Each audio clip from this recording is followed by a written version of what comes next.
Okay, good morning everyone. Welcome to Byju's Exam Prep IAS. This is Sham Kagod here.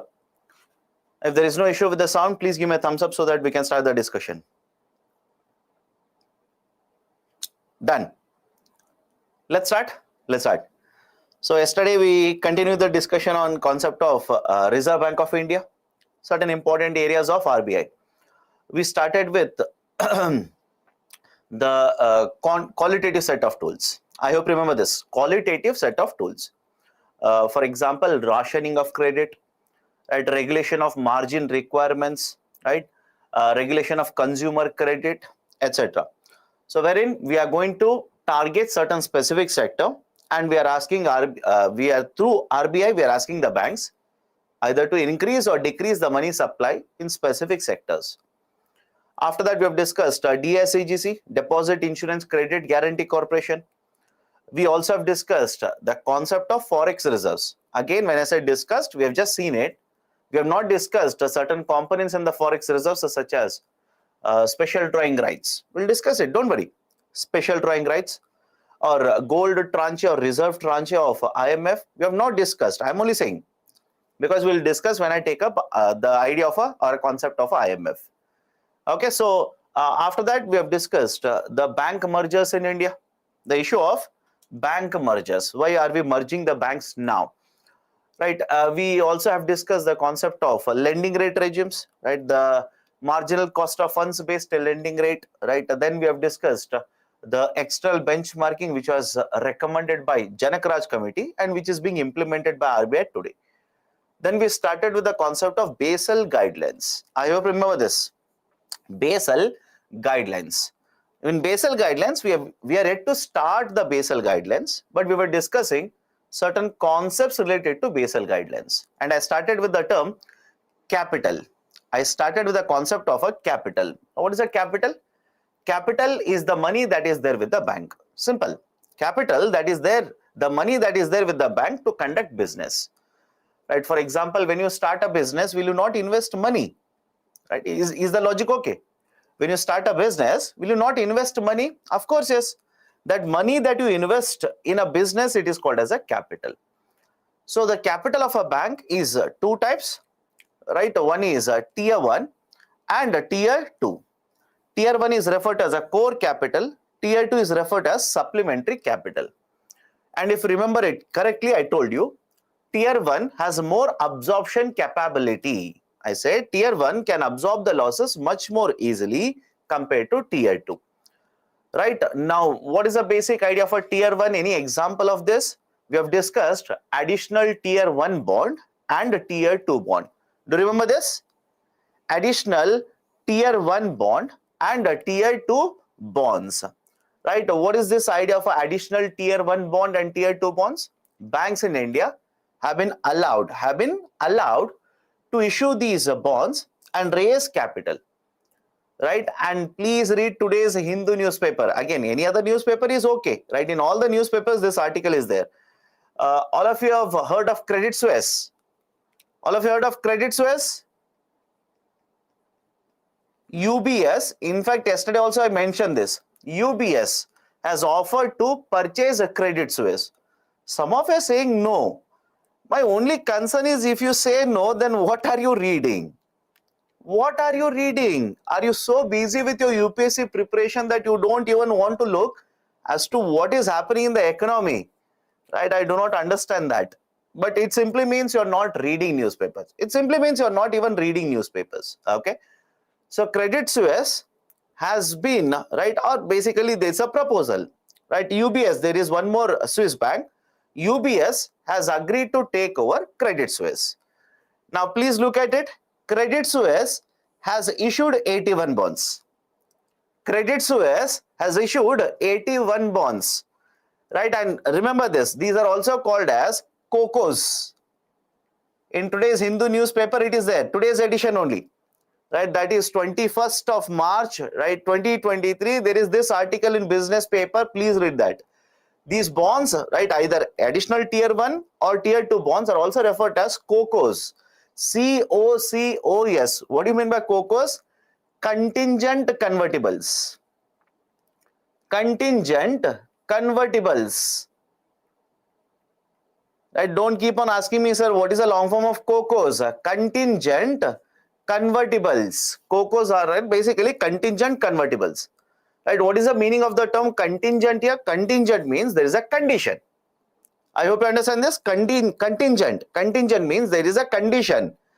And when you reach that condition, these are referred as contingent convertibles. Is the logic okay? Let me know right now.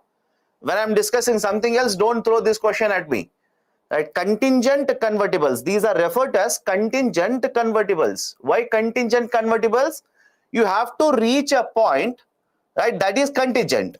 Once you reach the point, right, these becomes convertibles. Contingent convertibles. COCOs bonds or simply COCOs. Right? This Credit Suisse had issued huge amount of AT1 bonds. The Credit Suisse had issued huge amount of AT1 bonds. For example, yesterday we discussed Yes Bank issue. Same idea. Same idea. Even Yes Bank had issued huge amount of AT1 bonds. Now, in case of Credit Suisse, these contingent convertibles have been written off. Have been written off. Meaning what? If you are an investor who has purchased 81 bonds of Credit Suisse, the value of the bond that you are holding right now is 0 rupees. Is it okay? The value of the bond that you are holding of Credit Suisse 81 bond, the value of that is 0 rupees. Right? Same as in Yes Bank. Same concept as in Yes Bank. Okay? So additional tier 1 bonds, tier 2 bonds. That is basically once you meet a particular point in the market, you will be allowed to write off additional tier 1 bonds if you have them, or tier 2 bonds if you have them. Sir, will they always write off? Will a bank always write off? Not necessary. I hope you understand this. Not necessary. The bank may or may not write off these bonds. So I hope you understand. Risk is involved. Risk is involved. Of course, in many cases, in case of India, we have come across banks which are writing off these additional tier 1 bonds. Okay. Now that is one concept related to Basel guidelines. Okay. Right. That is basically the concept of the capital. Sir, what do you mean by bond becomes convertible? Bond becomes convertible means a bond can be converted into other form of instrument. In fact, when I would have discussed the idea of let's say the financial market, I would have discussed this. But anyway, since you have asked, what do you mean by bond becomes convertible? Whenever a bond becomes convertible, it simply means a bond can be converted into equity. I hope you understand. Bond can be converted into equity. These are called as convertible bonds. Idea of a convertible bonds. And sir, what is equity? Shares. Simple. Shares is nothing but equity. Now, let me continue. Other basic concepts related to Basel guidelines. The risk that is faced by the bank. The bank facing risk. We generally have 3 types of risks which are faced by the bank. One is called as a credit. Second one is a market. Third one is operational. One is credit. Second one is a market. Third one is operational. Now, what do you mean by credit risk, market risk, and operational risk? Imagine you're a bank. I'm starting with the first one now. Imagine you're a bank. I've taken a loan from you. Right? Don't you expect the loan to be repaid by the customer? Simple. I've taken a loan from you. Don't you want the customer to repay the loan? Of course, yes. Right? Interest should be collected, principal should be collected, etc., etc. Now, what if I don't repay the loan? Just think of it. What if I don't repay the loan? Now, are you not facing certain risk of incurring losses there? If the borrowers do not repay the loan, is the lender facing a risk of incurring losses? Answer is yes. That risk is referred to as credit risk. That risk is referred to as a credit risk. The potential that the bank borrower will not make the payment. The borrower has taken the loan, will not repay it. So basically, in that context, the bank might face a risk of incurring losses. That is called as a credit risk. Now, basically, some of you are pointing out, right? Some of you are reminding me that, sir, but the bank has collateral. My dear, it doesn't always work out like that. Let me give a very simple example. Imagine you take a housing loan. You take a housing loan. Right now, house value is 2 crore rupees. The bank will basically calculate 70% of it and give it in the form of loan, that is 1.4 crore rupees. Agreed? Margin has to be maintained. Yesterday we have discussed this. Right? So 1.4 crore rupees will be given to you in the form of a loan. Now, let's say hypothetically, early morning, I'm not wishing bad on any one of you. Let's say hypothetically, you lose a job. The job that you had, you lost it. Market falls into recession. That goes into depression. And the real estate market also takes a hit. Now, the bank has given a loan of how much to you? 1.4 crore rupees. Tell me, early morning, don't make a mistake here.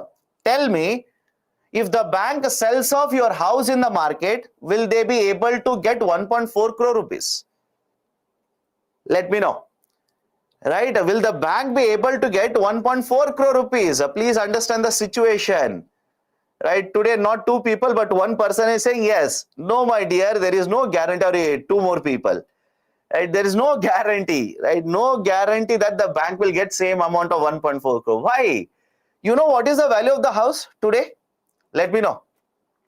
Can you estimate exactly what is the value of your house today?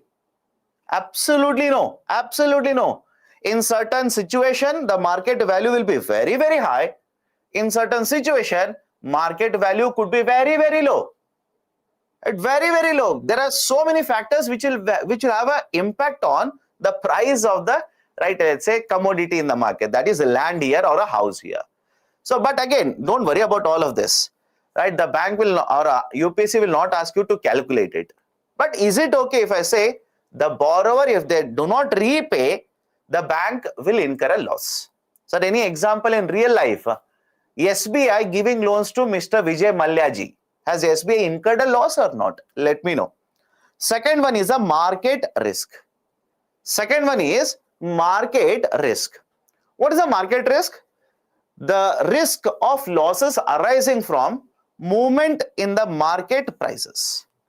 The risk arising from movement in the market prices. Now, what is this movement in the market? Why it might lead? Why it might lead to the losses for the banks, etc. Right? Let's start with the example here. Imagine you're a bank. You have given a loan to me. You have given a loan to me, and right now the rate of interest is 6%. On the loan, you have given 6%. I'm sorry, you are charging 6% rate of interest. On the other hand, you also collected deposits and you are paying 4% rate of interest. You are paying 4% rate of interest to the depositor. Right? Now, simple question to all of you. When the market situation will change, sir, what do you mean by market situation? Imagine you are incurring more losses.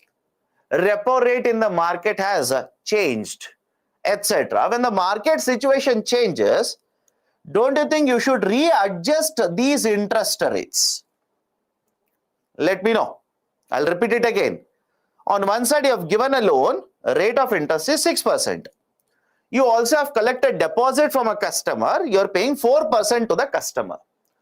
When the market situation changes, that is RBI changes a repo rate, right? Or you are collecting lot of deposits, loans you are not able to provide more, etc., etc. Should you not adjust these interest rates? You should adjust it, by the way. But what if you don't adjust it correctly? I hope you understand this. What if you don't adjust the interest rates correctly? Will it not affect your profitability? Rather than earning profit, can you incur losses here? I hope you understand. Rather than earning profit, can you incur losses here? Possibility is there or not? Of course, yes. Sir, how? How can you, right, incur a loss here? There is a concept of net interest margin. There is this idea of net interest margin. What do you mean by net interest margin? I'll give a very simple example. Very simple example. Follow this carefully. Imagine the bank has collected 100 rupee in the form of deposit. Let's take only one number so that you can easily understand. A bank has collected 100 rupee deposit, and on this bank is offering 4% rate of interest. 4% rate of interest.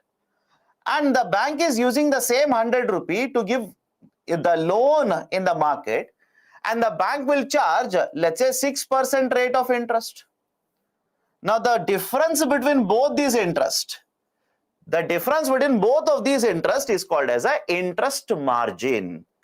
It is referred to as interest margin. But what if the deposit collection of the banks will keep on increasing? People are not taking loans. Think of it. Can the bank incur a loss here? Of course, yes, there's a possibility. What if the bank is collecting deposits? Lot of deposits the bank is collecting, but the amount of loans they are able to issue, it is going down. Sir, why are the people not taking loans? Let's say there is a recession in the market. You tell me. Let's say there is a depression in the market. Let's say there is a lockdown imposed by the government in the market. Is it not possible that loans issued by the banks will be affected during that period of time? But the deposits collected by the bank have increased. So when the deposit collected by the banks will keep on increasing, bank has to pay, right, 4%, but the bank is not able to issue loans and earn more money. Can it push the bank towards bankruptcy? Can it push the banks towards incurring losses like this? So there is a possibility. I'm not saying it has happened. I'm simply saying there is possibility. Right? So can I say simply this is a market situation? Changes in the market can basically lead to bank incurring losses. Right? Again, sir, will the bank actually incur losses? No, there is a possibility. There is a possibility that if the bank doesn't take correct decisions, if the bank does not adjust the prices correctly based on the market situation, bank might incur a loss. Okay. Third one, operational risk. Third one is operational risk. The Basel guideline simply says any risk which is not classified as a credit and market risk will be classified as operational risk. Is it okay? I'll repeat it again. Any risk which cannot be classified as a credit and a market risk will be classified as operational risk. Sir, any example of an operational risk? Any risk which leads to losses for a bank because of techniques or let's say technology, because of the people or the processes involved is called as an operational risk. I'll give a very simple example here. Imagine you go to a bank, you will provide a withdrawal slip or you will give a check to withdraw, let's say 10,000 rupees. The cashier, rather than giving you 10,000 rupees, will count the currency notes wrongly and provide you 10,100 rupees. I hope you understand. The cashier makes a mistake and it happens, right? I hope you understand, it happens, right? So cashier, while counting the currency notes, makes a mistake, gives you one extra note. So rather than giving you only 10,000 rupees, will give you 10,100 rupees. Can I call this 100 rupee as a loss to the bank? Can I call this as a loss to the bank? Now many of you simply say, sir, but the machine is there, etc., etc. Do you think all the branches in India have machines? Or else, sir, it is improbable, it will never happen. I'll give you one more example. Imagine, right? Imagine I'm the cashier. You will basically provide a lot of the currency notes. You will deposit the money. I'll have to sit and count, or let's say I'll have to put it in a machine. What if one of the currency notes turns out to be fake currency note? One of the currency note turns out to be fake currency note. And I was not able to find out because the rush was there or I was negligent, etc., etc. That the fake currency note becomes a loss to the bank. Right? So understand, it happens. You might simply say, no, sir, it will not happen. Trust me, it happens. It happens. And because this happens, that's the reason Basel has given it. So Basel says operational risk is also there for a bank, and this might lead to losses. losses in a bank. Now, any problem with any one of them? One is a credit risk, second one is a market risk, third one is the operational risk. And because of any one of them or more than one of them, bank might incur a loss. Now, when the bank will incur a loss, you should have capital. All of you will agree? Right? The bank will incur a loss, so there should be certain capital of the bank to absorb the losses. Otherwise, the bank will not be able to operate. A bank will have to shut down. Right? So that's the reason first we have discussed the concept of the capital. Why the capital should be there? Because there is a risk bank might incur a loss. Let me go to the third one here. Risk-weighted asset, RWA. Risk-weighted asset, RWA. Now, what is this idea for risk-weighted assets? Any problem with the term assets here? Assets are nothing but loans, investments, advances that are given by a bank. I hope you remember this, right? Where have you discussed the assets and liabilities of a bank? When we were discussing cash reserve ratio. We had made a system, right? A classification of what is an asset, what is a liability, etc. So bank has a lot of assets. Now, let me give a very simple example. Imagine here is a bank. Bank has given loan to Government of India. And the same bank has given loan to, let's say, a company. How many of you think bank has taken the same risk by giving loan to both of them? Right, have a look at this. I'll repeat the statement again. Bank has given loan to Government of India. Bank has given loan to a company. How many of you think that bank is taking the same amount of risk by giving loan to both of them? Of course, no. Can I simply say that bank giving loan to Government of India is very, very safe? It's very, very safe. Of course, in case of India, if you talk about in case of India, governments have taken multiple times loans from the banks, but never ever has the Government of India defaulted on the payment. Defaulted means you take a loan and you don't repay. That is called as a default. But on the other hand, have the companies defaulted? I hope you understand. Have the companies defaulted? Of course, yes. Best example, right? Kingfisher company. So you have situations wherein bank is giving loans, but now understand this, all the loans or assets do not carry same risk for the bank. All the loans or assets do not carry the same risk for the bank. Now, under the concept of Basel guidelines, I'll give you a calculation. Do not by heart the calculation. Please do not by heart the calculation.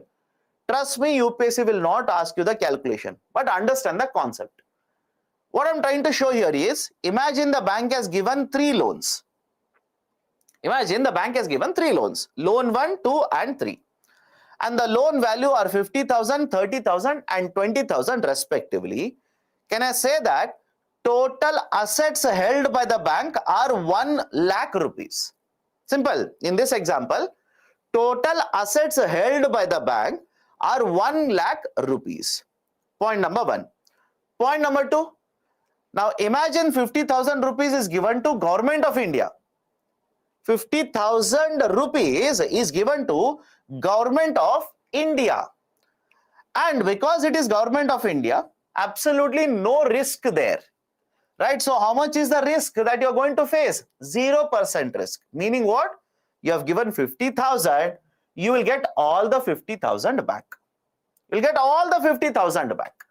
Right? So 50,000, all of it will be, right? You're sure you will get it back. So risk-weighted asset in example 1 or loan 1 will be 0 rupees. Risk-weighted assets in case of the first one will be 0 rupees. Any problem? What about loan 2? Imagine loan 2 is given to a company, 30,000 rupees, right? But there is a risk here. There is a danger that half of this amount you will not be able to receive. Just hypothetical example. Half of this amount you will not be able to receive. There is a risk there. So what I've done? 50% of 30,000 rupees is 15,000 rupees. And the third one, loan 3, right? You have given, let's say, to real estate. You have given it to real estate, right? And when you have given to real estate, the risk that you're taking will be much, much higher, right? That is 16,000 is a risk-weighted asset. Now, who will decide these risk weightages? It is given under Basel guidelines. Should you by heart it? Please do not do that mistake. I hope you understand this is just a hypothetical example. Do not by heart this. UPSC will not ask you, sir, what if they ask? Check the last 10 years question paper.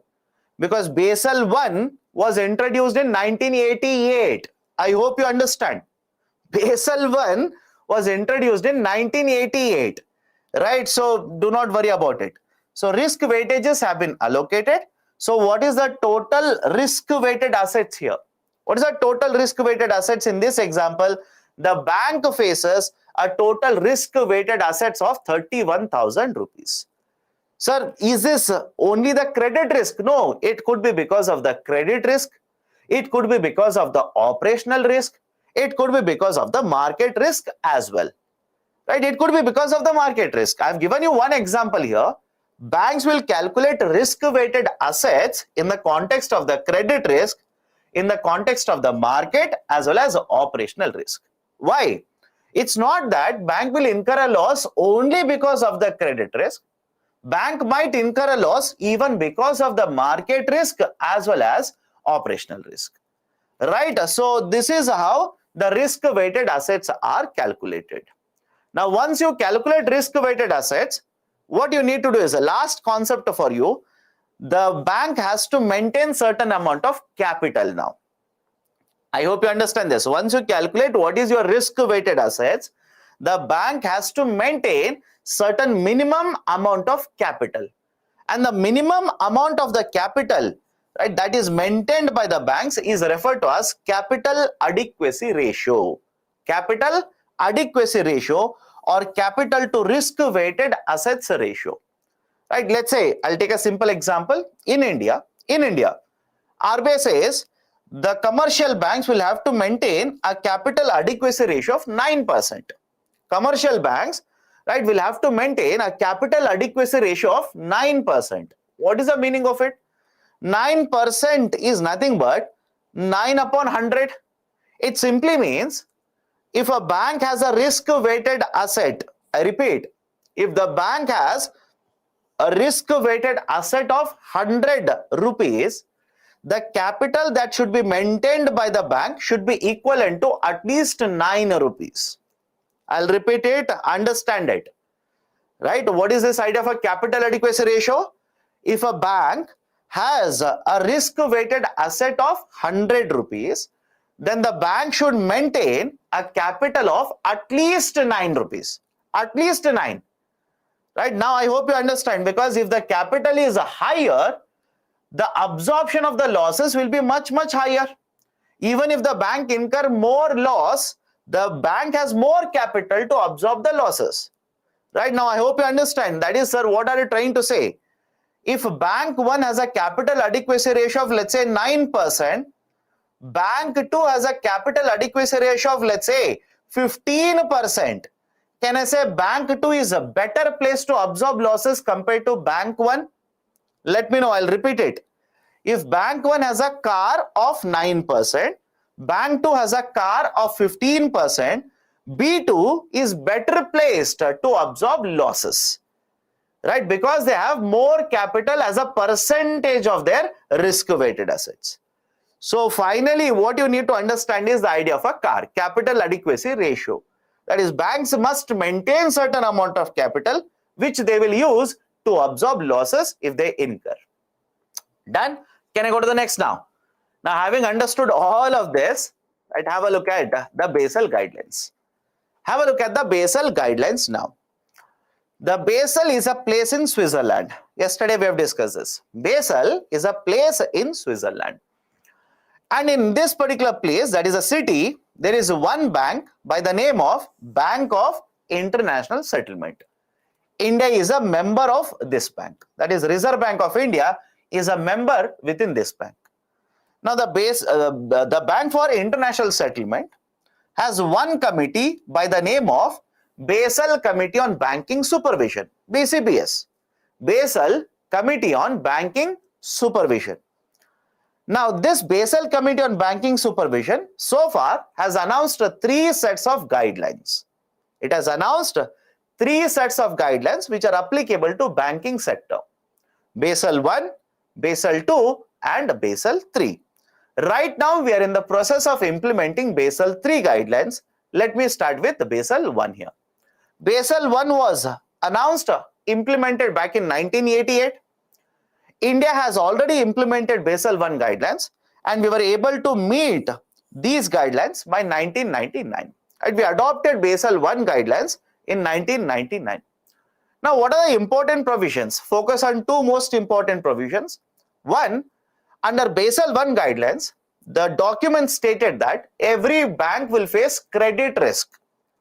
How many types of risks we have discussed so far? 3 types. So to begin with, Basel 1 said the bank will face only one risk, that is a credit risk.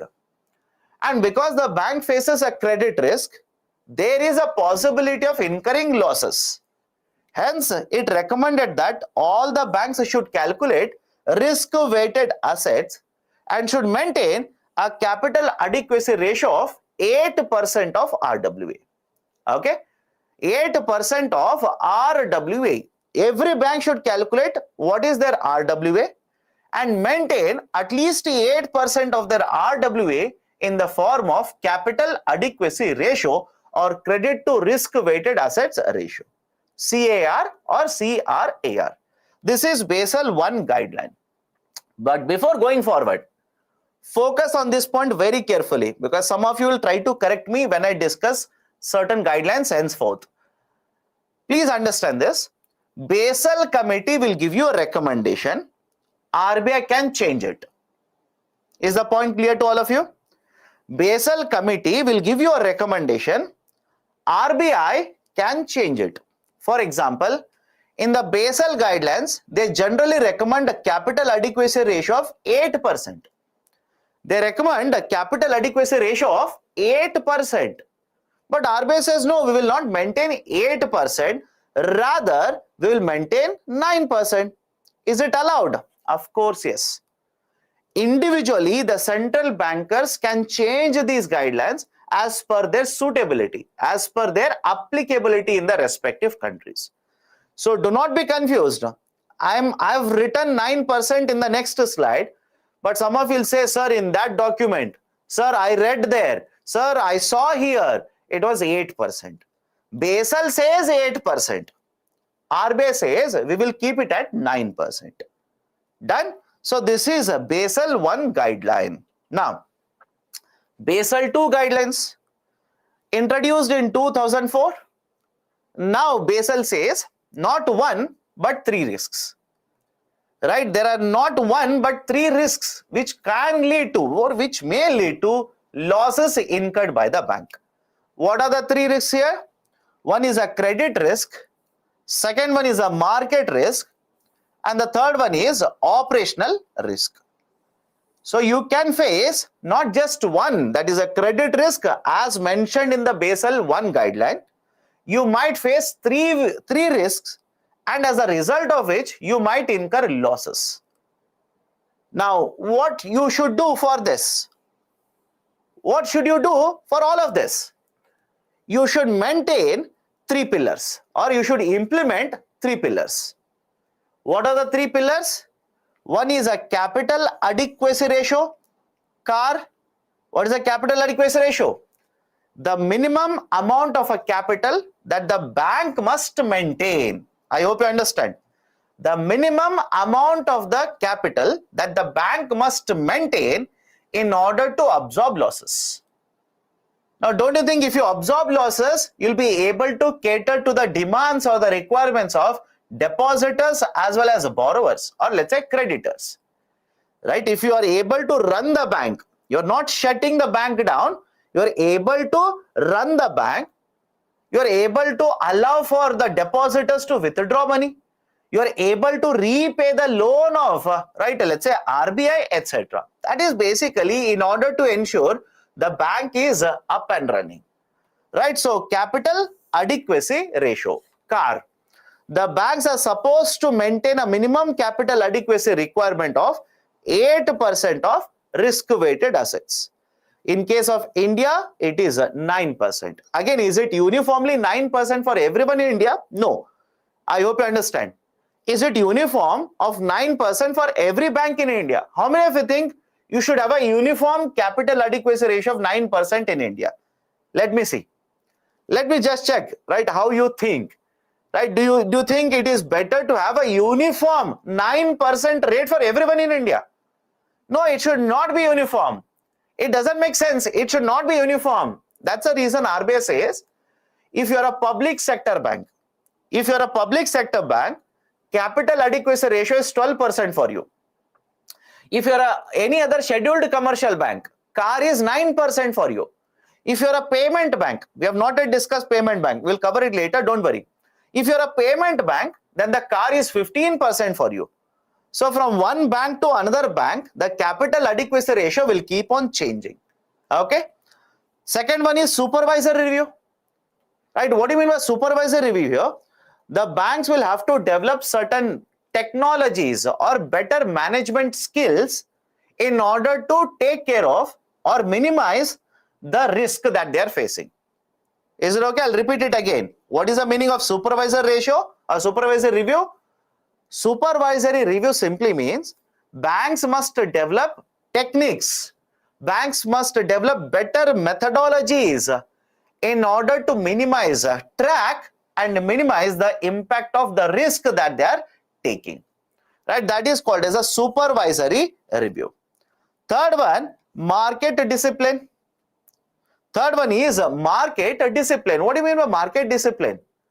Whatever the banks are doing in terms of, let's say, issuing AT1 bonds, in terms of writing off AT1 bonds, in terms of issuing shares in the market, whatever they are doing, they will have to keep RBI informed. That is, all the banks will have to provide the relevant information to the central banker or the regulator as to what they are doing under the Basel guidelines. Okay, so this is called as a market discipline. And these three pillars, that is a CAR, supervisory review, as well as a market discipline, these are called as a three pillars or three-pillar approach under Basel II. Now let me go to the Basel III here. Let me go to Basel III. Was introduced in 2010. It has continued with the three-pillar approach. Remember this. It has continued with the three-pillar approach. What is the three-pillar approach? Just now we have finished it. Right? One is a capital adequacy ratio. Second one is market discipline. Third one is supervisory review. So what is market discipline? It simply means keep on reporting the data to RBI. I have kept on telling you this.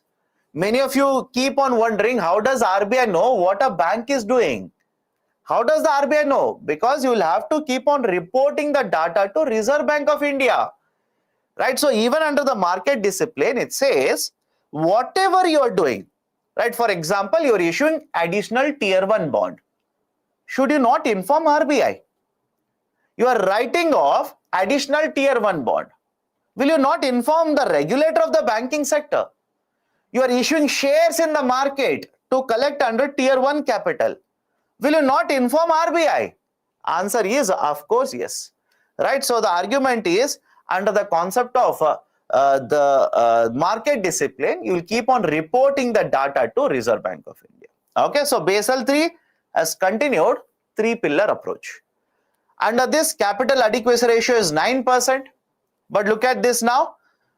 Tier 1 capital should be at least 7%.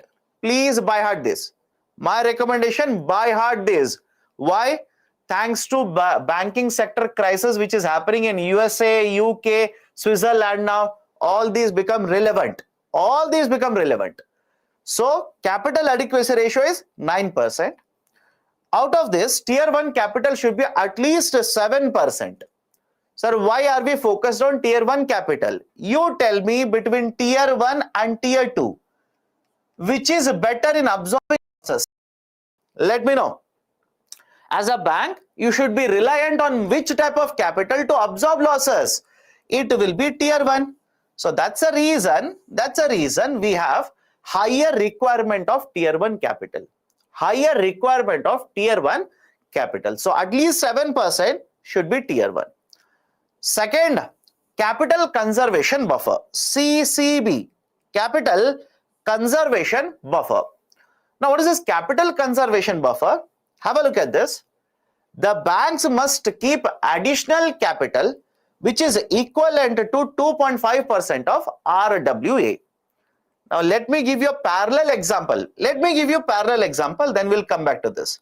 And the example that I tell you right now, I hope you understand, example that I tell you right now, do not write in the exam. Now how many of you will keep certain amount of money in a secret compartment in the purse? Think of it, right? Many of you you'll take certain amount of money, let's say 500 rupees or 2000 rupees. You'll fold it like this, right? A compact folding, and there is a secret compartment in the purse. You will keep it. Let me ask you the question, why? Let me ask you the question, why? Why you keep it? Your argument will be, sir, someday I might simply run out of money. I will open the purse, nothing is there. There is an emergency, I need to pay money, but I don't have the money, I've forgotten. Then I'll simply put my hand in the secret compartment, take it out. One example. I'll give you a second example. You look at your household, you are doing this, right? In your house, please ask your mother. There will be one dabba, right? One box or a sari, etc. That is a secret hiding place. And if you ask them, right, why do you keep it? Why do you keep like that? Your mother will say, what if there's a sudden emergency?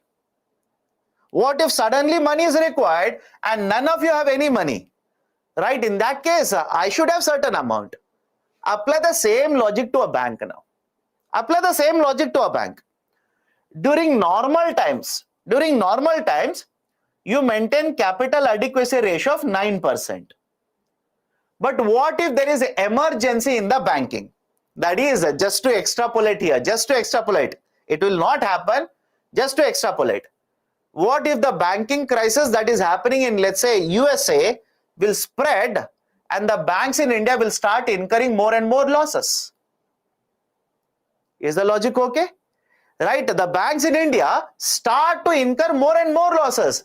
In that case, don't you think apart from 9% CAR, bank should also maintain certain additional amount of capital? Because there is emergency now. Is the logic okay with all of you? At least now the logic is okay, right? Many of you have started asking me, sir, why there is a buffer here? Already there is a 9%. Why there is a buffer in that case? The buffer is there in order to ensure that bank will have more money if there is emergency. The bank will have additional capital to absorb more losses that could happen in an emergency situation. This buffer is called as capital conservation buffer. Any difficulty? Can I go to the next one here? Right? Any difficulty? And one of the students says, sir, yes sir, my mother was hiding lot of money and during demonetization all these hiding places were revealed. Of course, yes, it happened to many of the households in India. Okay, so capital conservation buffer should be maintained. Now look at the next point carefully. Next point is important, slightly technical, but once you look at it, you will realize it. Can I say that under Basel III, CAR is 9%? Under Basel III, CAR is 9%. But the total capital requirements is 11.5%. Any difficulty? Total capital requirements is 11.5%. Sir, how? 9% CAR plus 2.5% capital conservation buffer. 11.5%. All of you will agree? That, sir, why are you explaining this?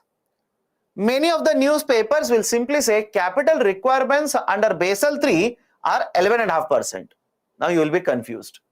You will say, but that fellow early morning, I woke up at 6 a.m. That fellow told me it is 9%. But this newspaper says 11.5%. Right? Who is wrong? Many of you will simply conclude that fellow itself is wrong. The one who comes early morning to disturb my sleep, that fellow is wrong. Right? So no. Right? They are looking at a different angle here. Capital adequacy ratio is 9 and capital requirements are including 2.5, 11.5%. Okay. Now next one is liquidity coverage ratio. Even this was there in the newspapers now. Liquidity coverage ratio. What is this liquidity coverage ratio? Imagine you are running a bank. Okay, you own a bank. Now don't you think month to month basis there will be outflow of money from your bank? Let me know if you disagree. Let's say in the month of January there is outflow of money. Month of February there is outflow of money. Month of March there is outflow of money. Now let me give a very simple example. Imagine today you have with you 100 crore rupee cash. I hope you understand. With you have 100 crore rupee cash. The depositors will come and they want to withdraw 120 crore rupee cash. Is it possible? Right, now look at the situation. How much money you have? Money. You have a cash of 100 crore rupees. Depositors have come to you and they want to withdraw 120 crore rupees. How can you give 120 crore with 100 crore rupees? Right? It's not possible. So this might lead to a bank run. Are you people reading in the newspaper regarding the term bank run? This might basically snowball into a bank run. What is the meaning of a bank run? Continuously deposits will be withdrawn. I hope you understand. Continuously deposits will be withdrawn. Right? Why? Because the people are concerned about the bank. People are concerned about bank. For example, in the context of Silicon Valley Bank, what do you think happened? Right? What do you think happened? Same thing. Right? There was certain articles regarding the health of the bank. Right? There were certain issues with the financials of the bank. Depositors one after the other went to the bank and started withdrawing money. And when you keep on withdrawing money from the bank, they may not have the right amount of cash to pay you back. That is called as a bank run. That situation is called as bank run. Okay. Now what is the solution to this? What is the solution to this? Under Basel III, there is a term called as liquidity coverage ratio. LCR, liquidity coverage ratio.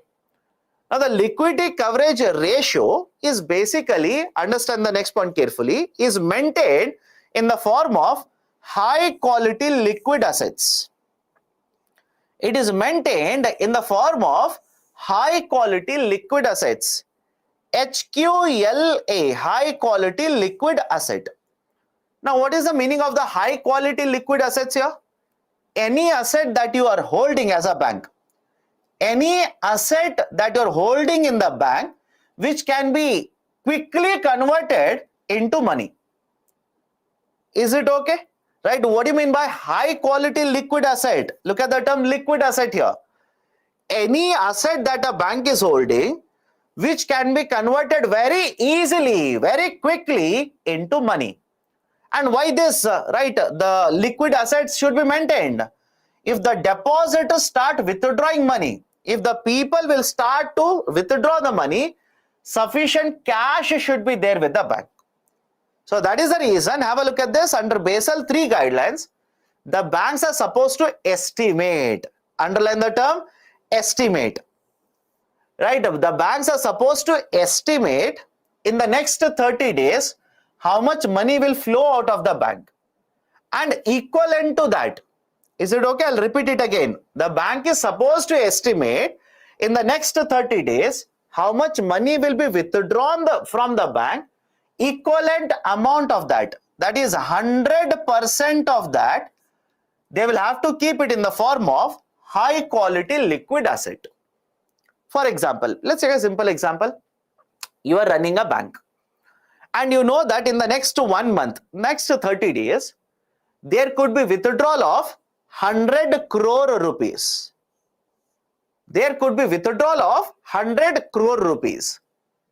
Now you will have to keep high quality liquid assets is equal to 100 crore rupees. Is the logic okay with all of you? Let me know. I'm not talking about the cash that is there with the banks. No, that they will do to conduct day-to-day transactions. But apart from that, the bank should also maintain at least 100% of next 30 days outflow of money from the bank in the form of high quality liquid asset. Why? Imagine this is a situation. Imagine this is a situation that is you are having 100 crore rupee cash, but the depositors want to withdraw 120 crore rupees. Now, whatever you have under the LCR, liquidity coverage ratio, for example, government bonds, best example, government bonds, sell them in the market, raise money and allow the depositors to withdraw. Allow the depositors to withdraw. This is the concept of liquidity coverage ratio. Any problem? Please do let me know. Any problem? So the bank maintains SLR. Why need of capital adequacy ratio? How many of you think SLR can be used to absorb losses? Let me know. Think of it. SLR is not bank's own money. Is the logic okay with all of you?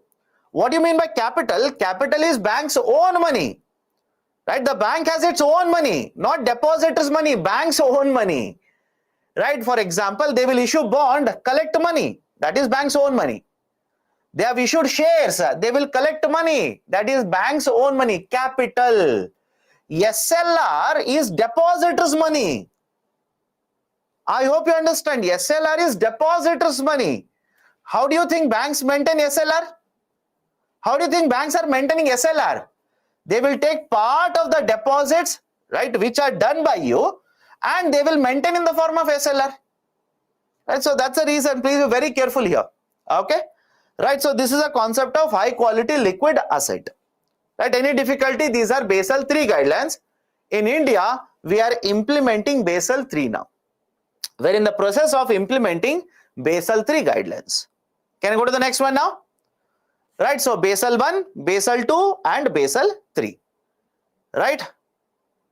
OCT please. What is this OCT? I don't understand. Where I have written OCT in the previous slide? I have not written OCT anywhere. Okay. Liquidity coverage ratio. As a bank, estimate in the next 30 days. Next 30 days, how much money will flow out of your bank? Let's say 200 crore rupees. And understand this, if you know that the money that is flowing out of the bank is 200 crore rupees, then the high quality liquid assets that you are supposed to maintain should be at least equal to 200 crore rupees. Why? If there is a sudden outflow of money from the bank, you should have certain assets which you can simply sell it in the market, raise money and use it to allow the depositors to withdraw money. That is a basic idea of the concept of the Basel III, that is liquidity coverage ratio. Okay. Now, let me go to the next one here. Non-performing asset. NPA, non-performing asset.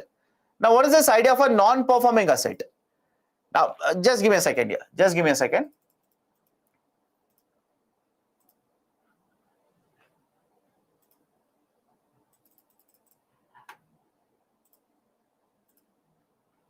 Okay. Now, what is this concept of a non-performing asset? Let's start. A bank will issue loans. A bank will issue loans. Loans are nothing but assets. If the borrower repays the loan, understand this, if the borrower repays the loan, this is called as a standard asset. If the borrower repays the loan, this asset is called as standard asset. If the borrower doesn't repay the loan, if the borrower, that is the person who has taken the loan, doesn't repay the loan, then this is called as a non-performing asset. Any difficulty? You will take a loan from a bank, you will repay the loan, you will pay the loan back. That is called as a standard asset. You take a loan, but you do not repay the loan. That is called as a non-performing asset. So have a look at this. Loan repaid, standard. Loan is not repaid, then this is called as an NPA, non-performing asset. But after how many days will you decide this account or this loan is a non-performing asset? As per the technical definition, if the borrower doesn't repay the loan for 90 days, I repeat, if the borrower doesn't repay the loan for 90 days from the due date, then this is called as a NPA. Sir, what is 90 days from the due date? Let's say hypothetically, on the 1st of January, you are supposed to make a loan payment, EMI. On the 1st of January, you are supposed to make a payment, right? You did not make the loan, right? Loan payment to the bank. Now, from the 1st January, they will wait for next 90 days. They will wait for next 90 days. And after 90 days is over, now the bank will declare this loan as a non-performing asset. Is it okay? Right? The bank will wait for 90 days from the due date. And even after 90 days, you don't repay the loan. Now the bank will declare this asset as a non-performing asset. Right? So you repay, standard. You don't repay for 90 days from the due date, then this becomes a non-performing asset. But in between both of those, as a standard asset as well as being declared as an NPA, there is one more classification. Please remember this. Please remember this. What if, right? What if you have not repaid, but 90 days are not over? I hope you understand. 1st of January, you are supposed to repay. You did not pay the amount. So from this, after 90 days, they will declare this as NPA. But what will they do in the month of January then? Remaining days in January. What will the bank do in the remaining days of February? There is one more classification that is called as a special mention account. SMA, special mention account. Special mention account, again there are 3 categories. SMA 0, SMA 1 and SMA 2. Is it okay? Have a look at the slide here. SMA 0, SMA 1 and SMA 2. Special mention account 0, special mention account 1, special mention account 2. Now, imagine you have taken the loan. You are supposed to repay on 1st January. If you repay, it will be counted as standard asset. But what if you don't repay? Then for the next 30 days, it will be classified as SMA 0. Now, even after the end of 30th day, you did not repay. Now, for the next 30 days, that is from the 31st day to 60th day, it will be classified as SMA 1. And even then, you don't repay. 60 days are over. From the 1st January, 60 days are over. You did not repay it. Then from 61st day to 90th day, it will be classified as SMA 2. And after 90 days is over, even then you don't repay. Now the bank will classify this as non-performing asset.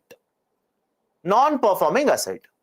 Now let's say again, I hope you understand this hypothetically. I know, right sir, February 28 days are there. What if it is a leap year, etc., etc. Let's assume hypothetically, right? So 1st January you have not repaid. Now the bank will declare this as an NPA on 1st of right January, February, March. 90 days are over. So 1st of April. Then 1st of April, right, the bank will declare this asset as non-performing asset.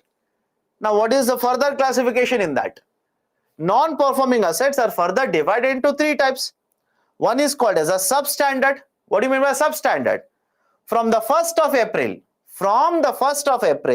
for the next 12 months, that is for the next 1 year, this account will be classified, this loan will be classified as substandard NPA. For the next 1 year, after declaring as NPA. Now after 1 year, Right, have a look at this. After 1 year, they will classify this as a doubtful asset.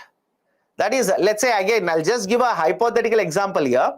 Imagine this is 1st April 2023. Imagine your loan has been declared as an NPA on 1st April 2023. So till 1st April 2024, it will remain as substandard. As substandard. After that, that is after 1st April 2024, we will classify this as doubtful. And after 3 years are over, and that is a loan is classified as a doubtful, 3 years are over, then we will classify this as loss making. Then we'll simply classify this as loss making NPA. This is the classification of an NPA. Any issue, please do let me know now. Right, simple idea. You take a loan and you repay. Then it is not NPA, it is a standard asset. But if you take a loan, you don't repay for 90 days, then you will be classified as an NPA, non-performing asset. And this account remains an NPA for 1 year. It is called as a substandard NPA. And after 1 year is over, for next 3 years, it will be classified as doubtful NPA. And right after 1 year here and 3 year in the second case, that is after 4th year. After the 4th year, this will be classified as a loss-making NPA. Loss-making NPA. Any difficulty in this? My recommendation, by heart it. My recommendation is by heart it. Sir, where should we use all of this? Right? Nowhere have I come across this. I will tell you the context. Many of the times, government has announced support to sectors. Is it okay? Many of the times, government has announced support to various sectors. For example, civil aviation sector, very recently ECLGS scheme. Have you heard of this? Emergency Credit Line Guarantee Scheme, ECLGS. Emergency Credit Line Guarantee Scheme, ECLGS. Under ECLGS, civil aviation was brought under this. But when you're covered in schemes like this, what kind of loan you should be having? Should we provide assistance to everyone?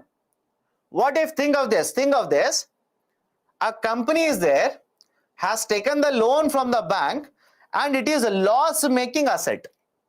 Do you think Government of India should provide assistance to such a company? Think of it. Just think of it.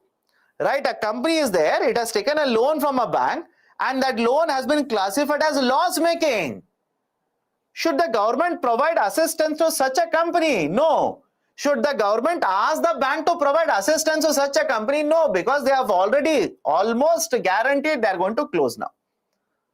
But what if I say that loan account is a special mention account 0?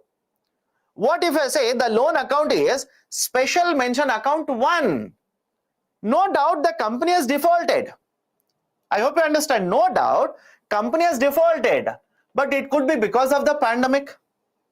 Agreed? It could be because of lockdown imposed by the government. And there could be situations like this, right? Which has led to the company defaulting on the repayment. Then the government generally covers those accounts which are there in the special mention account 0 and 1 under ECLGS. Emergency Credit Line Guarantee Scheme, ECLGS. Okay, so that's the reason this kind of a classification is required. Right, this kind of a classification is required. Okay, so this is basically the idea of a NPA. Okay, classification of NPA. Now, what will the bank do? I'll tell you. If an account becomes an NPA, what can the bank do? Have patience, I will tell you. Okay, now, what are the causes of high NPAs? Why NPAs in India are higher? Look at the first two, automatically you'll understand. What has happened because of the pandemic? At least in the last 2 to 3 years. What has happened because of the pandemic? Don't you think companies have taken the loans? They have machinery, but they are not able to supply more in domestic market as well as international market. The reason for this is pandemic. You want to supply in the domestic market, demand has gone down, people have lost jobs, etc., etc. Will it not contribute to NPS? Think of it. Will it not contribute to increase in the NPAs? Right, sir, how it will contribute? Let's start. Here is a bank. Here is a bank. Bank has given loan to a company. Company will produce goods and services, sell them in the market, collect money and repay the loan. Will repay the loan. It's a very simple cycle. Bank will provide a loan, company will produce goods, sell it, collect money and repay the loan. But in the last 2 to 3 years, do you think all the companies have been able to sell more and more goods and services? Do you think companies are able to sell more and more? No. Lockdown was there. Right? The government imposed restrictions on the movement of the people. In the international market, now there's a concern that there is a recession which is going to happen in UK's market, in USA market, in the European market. So the argument is, when the company is unable to sell the goods or services either in the domestic market or in the international market, don't you think the amount of money generated by the company will be affected? Company might incur a loss. And when the company will incur the loss, what about the repayment of the loan? Right? What about the repayment of the loan? Company will default on the repayment of the loan. So the idea is simple here. In the last many years, because of crisis in 2008, because of the pandemic, etc., there is an impact on the performance of the companies. That is, they are not able to sell whatever they have produced in the domestic market or in the international market, which is affecting their revenues and they are defaulting on the repayment. Right? First and second. Third, please focus on this. Increasing number of willful defaults. Increasing number of willful defaults. What do you mean by willful defaulter here? You have borrowed money from the bank. You have a sufficient amount to pay back the loan, but you will default. I'll repeat it again. Understand this carefully. Right? You have money. Right? You have lot of money. You have lot of assets. You can easily repay the loan, but you will purposefully or intentionally will not repay the loan. Right? Such type of borrowers are referred to as willful defaulters. Any problem with the term willful defaulter?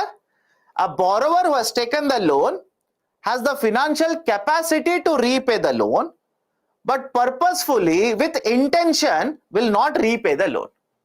Right? That is called as a willful defaulter. Okay? So the number of willful defaulters in India in the last couple of years has been higher. It has been increasing, and that's a concern for the bank. Because if the borrowers are purposefully defaulting, it will lead to losses incurred by the bank. Right? So increasing number of willful defaulters. Now there is one more issue here. Inefficient functioning of debt recovery tribunals. Follow this very carefully. Inefficient functioning of debt recovery tribunal, DRT. Now again and again many of you are asking me, sir, the collateral is there, security is there, etc., etc. I've told you, even if you have security or collateral, it's not easy that you will recollect all the amount. Right? For example, in case of Mr. Vijay Mallya, that is Kingfisher Company, the flights, that is aeroplanes, were kept as collateral. Trust me when I say this, SBI has found it very difficult to sell off aeroplanes. The office was kept as a collateral. SBI found it very difficult to sell off office also. Right? So again, do not keep on throwing the same argument again and again. It doesn't make any sense. Right? Because you are expecting, you give a loan of 100 crore, collateral is 70 crore. You are expecting value of the collateral to be same all the times. Second, even if it remains same, when you sell it, what is the guarantee market will purchase it at 70 crore rupees? Right? So there is absolutely no guarantee. Do not keep on adding the same point. Okay, come back to this. Inefficient functioning of debt recovery tribunal. Now, what is this debt recovery tribunal? Follow this very carefully. I'll give you a classification now. Follow this very carefully. Here is a bank. Bank will give loan to, let's say, individual borrowers. I'm using the term individual borrower. Instead of individual borrower, they will use the term retail borrower. Retail borrower. Then the bank will also provide loans to companies. The bank will provide loans to companies as well. Now, what if this individual borrower doesn't repay the loan? What if the retail borrower who has taken the loan doesn't repay it? In such cases, bank will approach debt recovery tribunal. Is it okay? In such cases, the bank will approach debt recovery tribunal, DBT. A company has taken the loan, it will not repay the loan. In such cases, a bank will approach NCLT, National Company Law Tribunal. Long form is there in the subsequent slide. Have patience, you will come across the long form. Right, sir, where it is there? Let me show it. National Company Law Tribunal, NCLT, National Company Law Tribunal. Okay, now come back to this. Bank has given loan to an individual. Individual doesn't repay it. Now the bank will file an application at debt recovery tribunal. The bank has given loan to a company. Company doesn't repay the loan. Now the bank will go to NCLT, file an application. We'll discuss this in some time. Focus on this now. Now we have established debt recovery tribunals. We have established debt recovery tribunals. But there's a problem with the DRT functioning. What is the problem? I'll give a very simple example. You answer to me. Imagine there are 5 judges. Will they be much more efficient in terms of clearing of the cases if the number of cases are 10 or if the number of cases are 10,000? Let me know. There are 5 judges. Will they be able to clear the cases much more easily in a quick time period when the number of cases are 10 or number of cases are 10,000? It should not be a very difficult question for you. Right? Assuming everything else remains the same, the 5 judges will find it much more easier to clear 10 cases. Apply the same logic to DRT. Apply the same logic to debt recovery tribunal. We established a debt recovery tribunal and we wanted to clear the cases in 6 months. Within 6 months, we wanted to clear all these cases. But what has happened over a period of time is the number of applications filed by the bank, whenever the retail borrowers have defaulted, has increased. The cases which have been filed have kept on piling up, kept on increasing. But on the other side, infrastructure has not changed at the same pace. The infrastructure has not increased at the same pace. So what do you think will happen? The applications will be pending for a very, very long duration. You filed application, let's say you're a bank, you filed an application in 2022. The DRT will take it up in 2023, will clear it in 2025. So don't you think the functioning of the DRTs is inefficient here? Is it okay? The functioning of the DRTs, it is inefficient. And sir, don't say, sir, why is the government not changing the system, etc., etc. Please understand, is it not the same situation in every level of judiciary? Let me know. Is it not the same situation at every level of judiciary? For example, I'm pretty sure all of you know this, right? Crores of cases are pending at district level court, right? Let's say at high court level, Supreme Court level, put together, crores of cases are pending. Don't you think government knows it? Right? So don't put an argument, sir, why government is not doing anything, right? It is the same situation in every level of judiciary. Okay, done. Now, what are the causes of high NPAs? The last one, governance issues. Governance issues. Many of you are throwing numbers here and there. Don't worry. Don't worry. Number of cases which are pending are very, very high. Very, very high. At every level, it is very, very high. Okay. Now, Come to the last one here, governance issue. What do you mean by governance issue? Imagine you have been given, right, the project to develop road, right? There is a need to construct a road. You have started constructing the road. Some of the people whose land you have acquired, they will go to court. Simple. They will go to court and file a case against you. Possible? Of course, yes. Right? So remember this. I'll keep on reiterating this point. Remember this.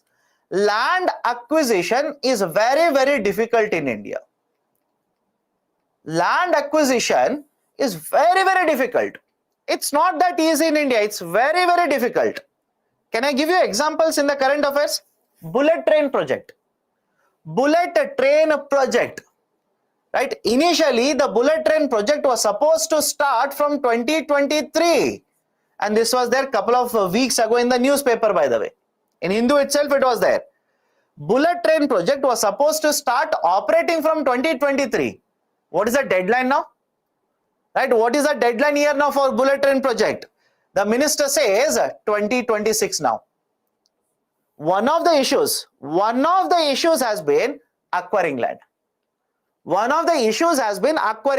by the way, there is a reason why I'm giving you the example of bullet train project. The premier of Japan is there in India. Have you read it or not? You should have read it, right? Premier of Japan is there in India. Prime Minister of Japan is there in India. And yesterday, right, Pani Puri diplomacy, right? So you will see in today's newspaper, Prime Minister as well as the Prime Minister of Japan, they are eating Pani Puri. Again, will it be asked in UPSC? Absolutely no. Absolutely no. Don't worry about it. They are eating Pani Puri, but that is not important. Japan is giving a loan to India to develop bullet train project. Right? To develop the bullet train project, more than 1 lakh crore rupees the expenses. Right? The project cost is more than 1 lakh crore. And that loan is coming from Japan. The fourth part of the loan has been approved. That is there in today's newspaper. Please read that. I hope you understand. That is there in today's newspaper. Please read that. Okay. Right. So have a look at this. Again, don't worry about Pani Puri, sir. Which brand are they eating? Which aloo they are eating? Is it from West Bengal? Is it from this state? Don't worry. That is not at all relevant for UPSC. Not at all needed for UPSC. Okay. Now come to this. The argument that I was trying to make was, you're constructing an infrastructure project. Some of the people will go to court and file a case against land acquisition. Now tell me, do you think the road construction will be completed? Is it possible? Do you think road construction will be allowed? Will it be completed? No, but you have finished half of the road. You have finished, let's say, half of the road. Now what will happen to the project here? Project will not be completed. Project will become NPA. Many of the times it has happened. Trust me, it has happened. In the case of bullet train project, I'll add one more current affairs point here. Bullet train project was supposed to pass through certain ecologically sensitive region. And again, from Hindu newspaper last month, it was supposed to pass through certain ecologically sensitive region. The court said, no, I will not allow you to destroy it. Reroute the project. Make a different route. Do not cross this region. It is ecologically sensitive region. Now tell me what will happen to cost of the project. Cost of the project automatically will go up. Because it is a government project, somehow they will incur a higher cost and complete it. What if private sector company is doing it? You are developing this project, now suddenly the cost of the project goes up. You will realize you are going to incur losses. By constructing the project, you are going to incur losses. Will you complete the project? Of course no. Right? So argument is, there are a lot of government issues here. What if judiciary intervention happens? What if one of the ministry will cancel the approval given to you? Or one of the ministry will ask you to hold the project because they want to conduct a study, etc., etc., etc. All of this will basically add to, right, the non-performing assets in the market. Okay? Right, so these are some of the reasons why NPAs are increasing in the domestic market. Now, what if the NPAs are higher? What if NPAs will keep on increasing? First one, the bank's liquidity and profitability will be affected. Is the first point clear? It is self-explanatory. Sir, how it is self-explanatory? What was the sequence? What was the sequence I told you? Bank will give loan to a company. Company will issue, right? I'm sorry, company will sell the goods or services, collect money, repay it to bank. Now, what if this company is, right, not repaying the loan? Will it affect the profitability of the bank? Will it affect the money? Liquidity means money that is available for the bank, right? So will it affect the liquidity of the bank? Of course, yes. Okay, of course, yes, it will happen. Second one, it will also affect the number of loans, right? Number of loans which are issued by the bank. Of course, yes. The amount of loans that the bank will issue now, of course, the bank will be concerned about higher NPA. It might reduce the number of loans. Or even if they give loans now, in order to address the losses, in order to cover for the losses, they might charge a higher rate of interest. They might start charging higher rate of interest. What about investors? What about depositors? What about investors, etc.? You tell me. Will you keep your money in SVB bank now? Think of it. The best thing for me is that there is a crisis that is happening in the real time. And suddenly I can ask you a question, automatically you will give me the answer. Right? So one, will you keep your deposits in the SVB bank? Right? Imagine they will come all the way to India, open a branch, and they will offer you 7% rate of interest. Right? SBI offers 3.5%, they will offer you 7%. Will you keep your deposits with SVB? Of course, no. And let's say SVB has issued shares. Will you purchase the shares of SVB now? Again, answer is no. So depositor confidence, investor confidence will be eroded. Eroded means reduce, right? Will come down. Cost of the credit will impact retail as well as industrial borrowers. That is, bank, I said, imagine has incurred a loss because of NPA. Now, what the banks try to do is, they will try to keep the rate of interest to other borrowers slightly higher. Why? So that they will collect more interest, and whatever loss they have incurred earlier, they want to cover it. Now, if the banks will keep the rate of interest slightly higher, don't you think it will affect the borrowings of retail as well as corporate borrowers? Will it not affect the borrowings? Answer is yes. Investment decisions of the industries can be put on hold. Bank is not giving a loan. Even if they give a loan, they are charging a higher rate of interest. The companies will simply hold various investment decisions. And finally, because the investment is coming down, bank's credit offtake is going down, it will have a limiting effect on the GDP of India. It will limit GDP growth rate of India. So these are certain effects. Done? Right? So this is the discussion regarding what is increasing or high, and what will happen if NPAs are high. Now come to the next point. If NPAs are higher, what's the solution then? What is the way forward? What is the solution you have if NPAs are higher? The best example, the best solution for this is Insolvency and Bankruptcy Code. I will use a short form here, IBC. Insolvency and Bankruptcy Code, right? IBC. Many of the newspapers, when you're reading, or at least I hope you're reading, but based on many of your answers, I know you people are not reading newspapers. In short, this is called as Insolvency and Bankruptcy Code. Don't ask me, sir, what is I and B? It is already there here. Insolvency and Bankruptcy Law or Code. From 2016, from the year 2016, we are implementing this law, right? What is the meaning of law? Government introduced a bill, passed it, made it as an act. Now we are implementing it. So IBC is under implementation now. What are the important points regarding IBC? Follow this carefully. Let's follow this. Point 1. Insolvency and Bankruptcy Code, it is a unified framework. It is a unified framework. Now, what do you mean by unified framework? There is only one law right now. only one law right now. Okay, now what is this unified framework? Why I'm writing unified framework in the context of IBC? Now understand this carefully. Before IBC was implemented from 2016,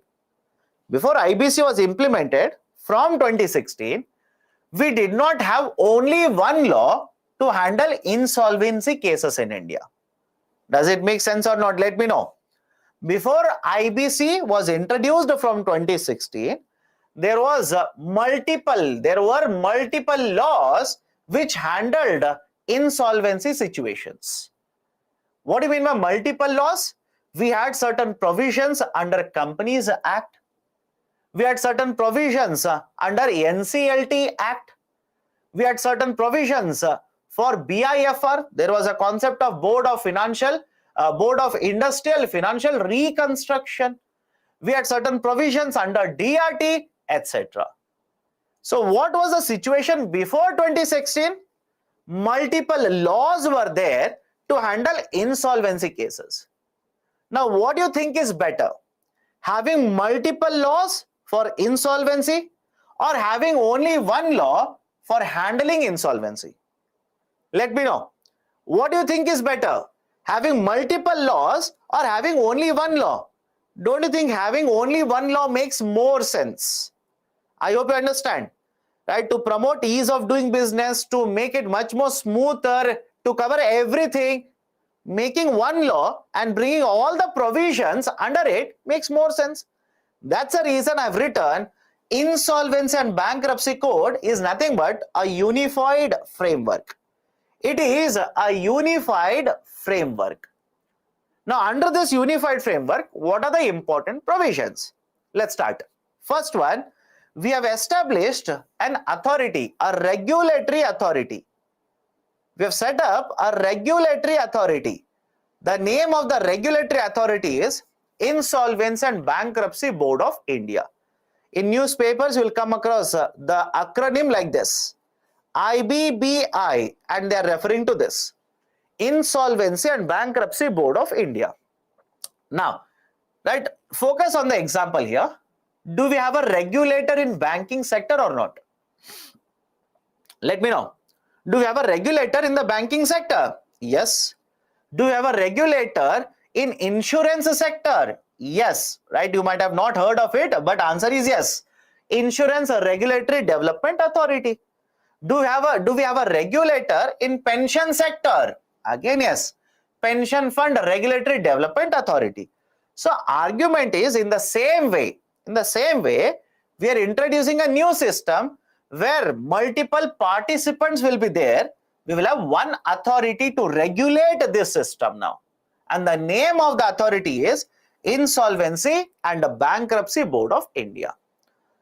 Now, second point, there is an insolvency resolution process which will be handled by a professional. Now, many of you will ask me, sir, you are using the term insolvency so many times. What does it mean? Let's start with an example here. Here is a bank. Right? There is a bank. Bank has given loan to, let's say, a company. Now, the company will not repay the loan. It has been declared as NPA, non-performing asset. So now the question is, what should we do? I've declared the company account as an NPA, but what is the solution to this? You will take the company, that is as a lender. Now you can decide whether the company should be sold to somebody else or should the company be closed. Both are different, don't say one and the same. I'll repeat it. As a lender, as a creditor, now you will have to decide whether the company should be sold to somebody else in the market or company should be closed. Sir, what do you mean by sold and closed? Imagine I'm the owner of the company now. I've taken the loan, I've not repaid it. So you can decide, can the company be sold to, let's say, Mr. Ratan Tata? Any argument here? I hope you understand meaning of the term sold here. You will decide whether this can be sold to Mr. Ratan Tata. Of course, Mr. Ratan Tata should come forward and say, I want to buy the company. The company should come to you and say, I want to buy the company that is there under you. Okay, there should be a proposal first. That is selling. Second one is, imagine nobody wants to purchase the company. What is the solution then? You will simply close the company. Closure of the company means we are going to remove employees. We are going to put a lock on the door. We are going to sell off the land. We are going to basically sell the machines, etc., etc., etc. That is a closure of the company. Now you tell me, as a bank, or forget as a bank also, as a general economist now, which one is better? Which one do you think should be more? Which one is better? Being sold to somebody else or closing the company? Selling is always better. Remember this. And that is the objective. That is the object under IBC. Right? Why selling is better? If you close the company, will you not remove employees from the company? Will it not add to unemployment? You will sell off the machineries. You will sell the land to somebody else. Right? Now, what if they are supplying raw materials to another company? What if this company is important and is selling raw material to somebody else? Don't you think the other company will also suffer because you are closing the company here? I hope you understand. That's the reason the objective under IBC is preservation of the capital.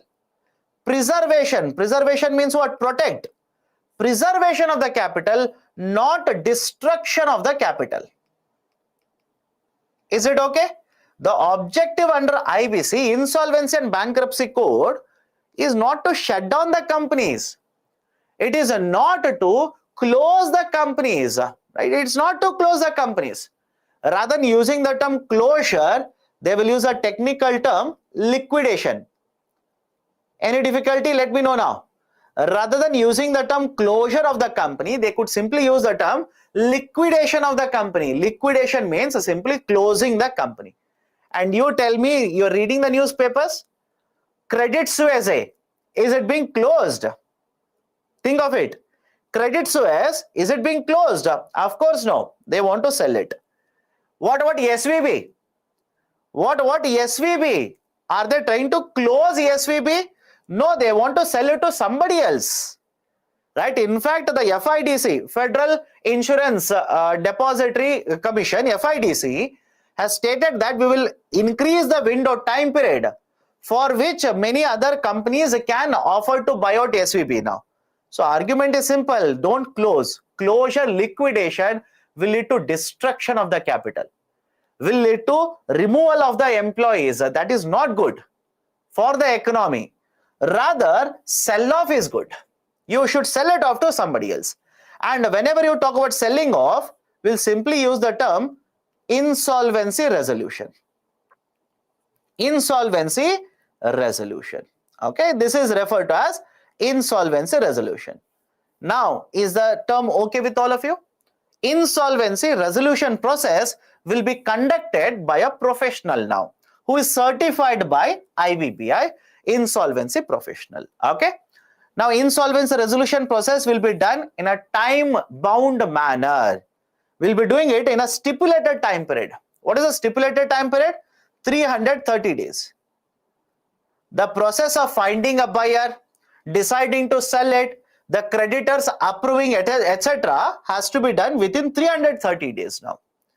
There is a separate process for individuals as well as companies.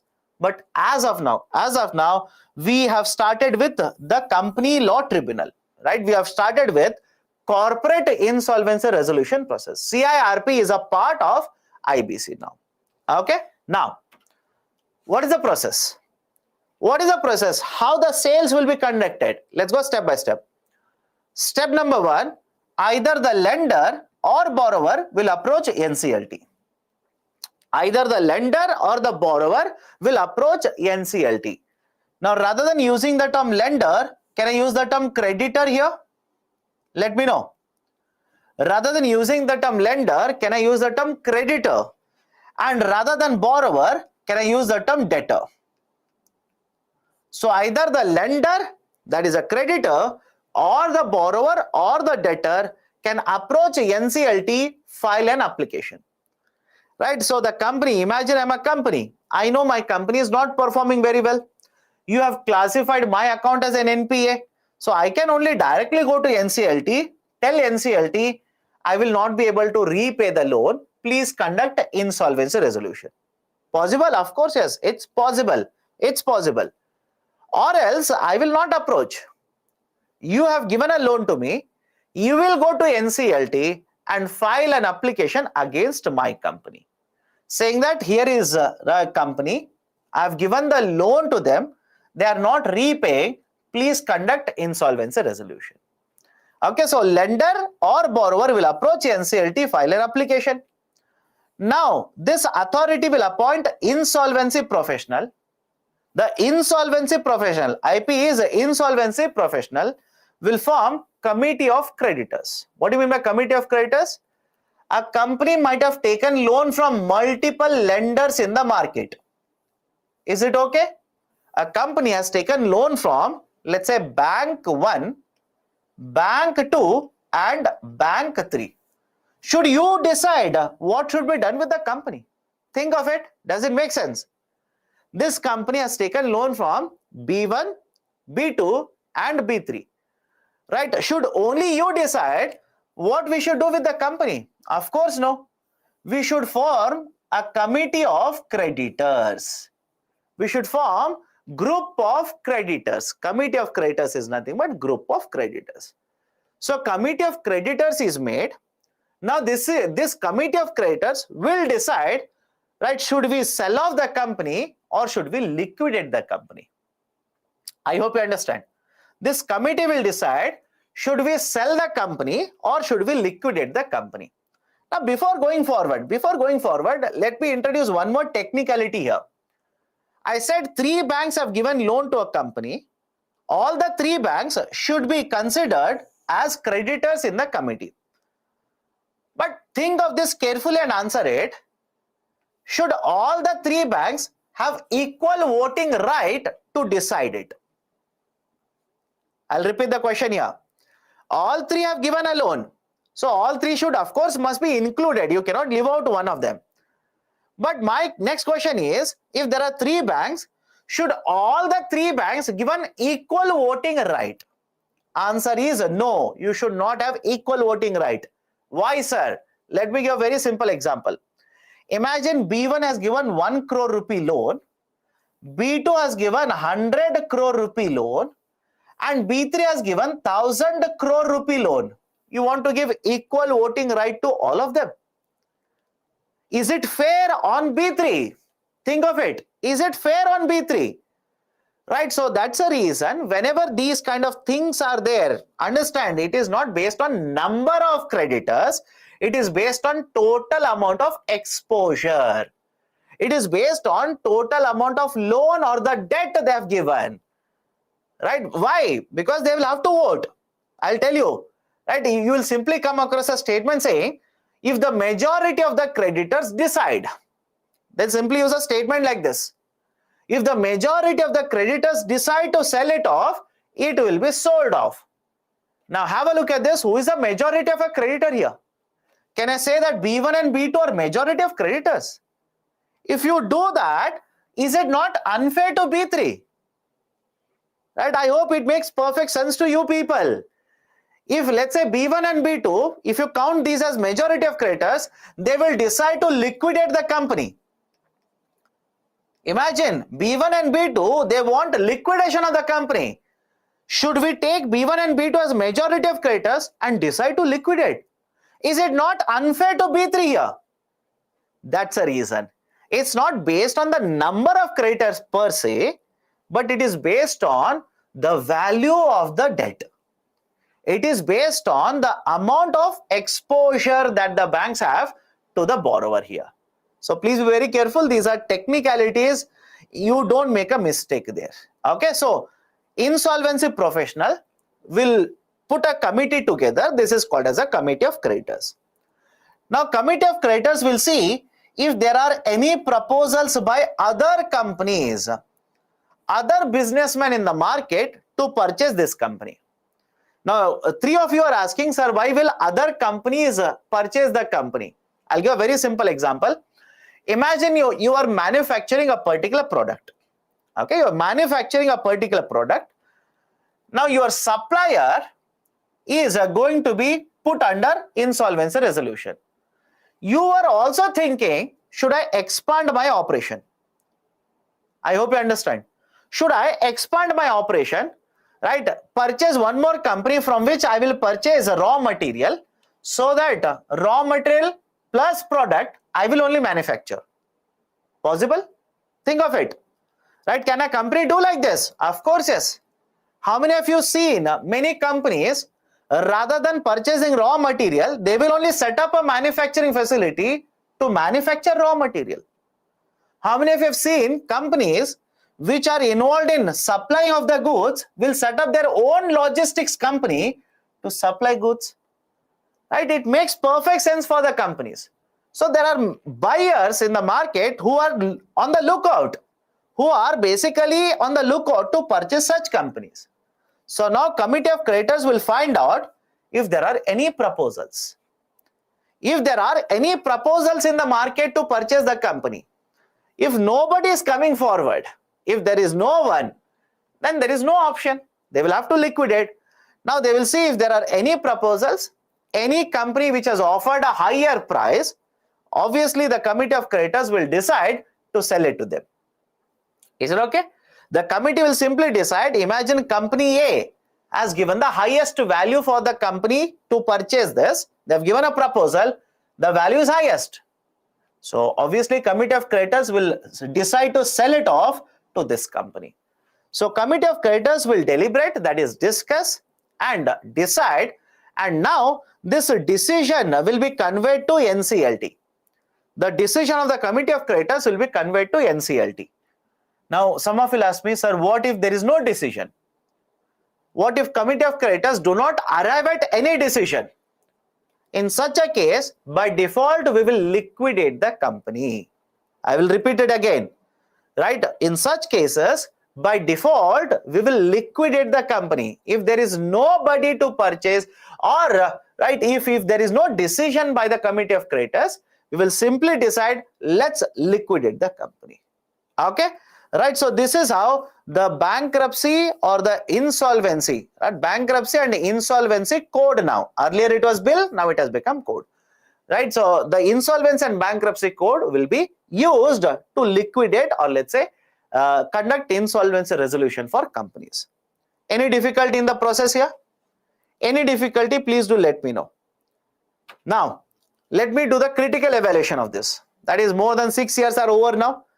2016 we implemented, we are in 2023, right? More than 6 years are over. What has been the performance of IBC? What has been the performance? Sir, what is IP? Insolvency professional. Insolvency professional. Insolvency professional, right, is an expert. Right? The person is an expert, because you need to put together committee of creditors. And please understand the next point also. I'm getting into details now. This is not required for civil services, but because you're asking, I'm answering this. Imagine I've taken a loan from you. Just think of this. I'll ask a question, by the way. Right? Imagine I've taken a loan from you. Right? I'm operating a company. Company has incurred a loss. I've not repaid the loan back to you. Now you will go to NCLT. There is an insolvency professional who is appointed. Now, how many of you think, just think of this and answer, how many of you think I should be allowed to make decisions for the company? Let me know. I'm the owner of the company, right? And my company has incurred losses. I've not repaid the loans to you. You have gone to NCLT now, right? Now NCLT has taken up the case. How many of you think even after this, I should be allowed to make decisions for the company? Right? Does it make sense? Absolutely no. Right? Absolutely no. I should not be allowed to do that. I should not be allowed to do that. Right? Why? I am the decision maker, and I've already taken decisions. As a result of this, company has incurred a loss. And already the case is there with NCLT. Should I allow to operate, take decisions for the company now? No. Now the decision making will be given to insolvency professional. I hope you understand. Now the insolvency professional will start taking the decisions, management of the company, not the earlier owner of the company. Right? But again, all these are very technical aspects of IBC. Right? I'm pretty sure you can refer to any number of books for UPSC. None of these books will discuss all of it. Okay, now this is basically the process. What has been the critical evaluation? I'll give you the break after this. Have patience. We'll take break after this. What has been the critical evaluation? What has been the advantage of IBC? One, it is a unified framework. All of you agree? It is a unified framework. It will make it much better to conduct business in India. Right? It will make it easier to conduct business in India. Any law which will promote, right, easier functioning in India for corporate sector, private sector, we can put it under ease of doing business. So one, unlike earlier situation, we have only one framework. Second, with this framework, it will become easier to conduct business. Third one, under this framework, we have a time-bound insolvency resolution system in the place. What is a time-bound insolvency resolution? As per the law. I'm laughing because, right, we'll go to the concerning part. Have patience. As per the law, we are supposed to finish off the process in 330 days. And many of the books will say 270 days, but please be very careful. Earlier it was 270, now it has been extended by 60 more days. Total time period under IBC now is 330 days. So we have a time-bound resolution process, right, put in place by the government. Compared to earlier situation, the time right now is much lower. So earlier, how much we used to take? As per various surveys, earlier, on an average, the insolvency resolution took around 4.3 years. I'll repeat it. As per the earlier process, different frameworks, etc., on an average, insolvency resolution time period earlier was 4.3 years. Was 4.3 years. Which means you're a bank, you have given a loan to me, I've defaulted, you will drag me to NCLT earlier. This used to take more than 4 years on an average. So can you imagine to what extent the amount will be stuck up in the market? Right? Because until unless the company is sold, I hope you understand this. Have a look at this. Until unless the company is sold or liquidated, bank will not get the money. Is the argument okay with all of you? Until unless the company is sold to some other company or it is closed down, the bank will not be able to get any amount of money. Right? So imagine you have given 100 crore rupee loan to me.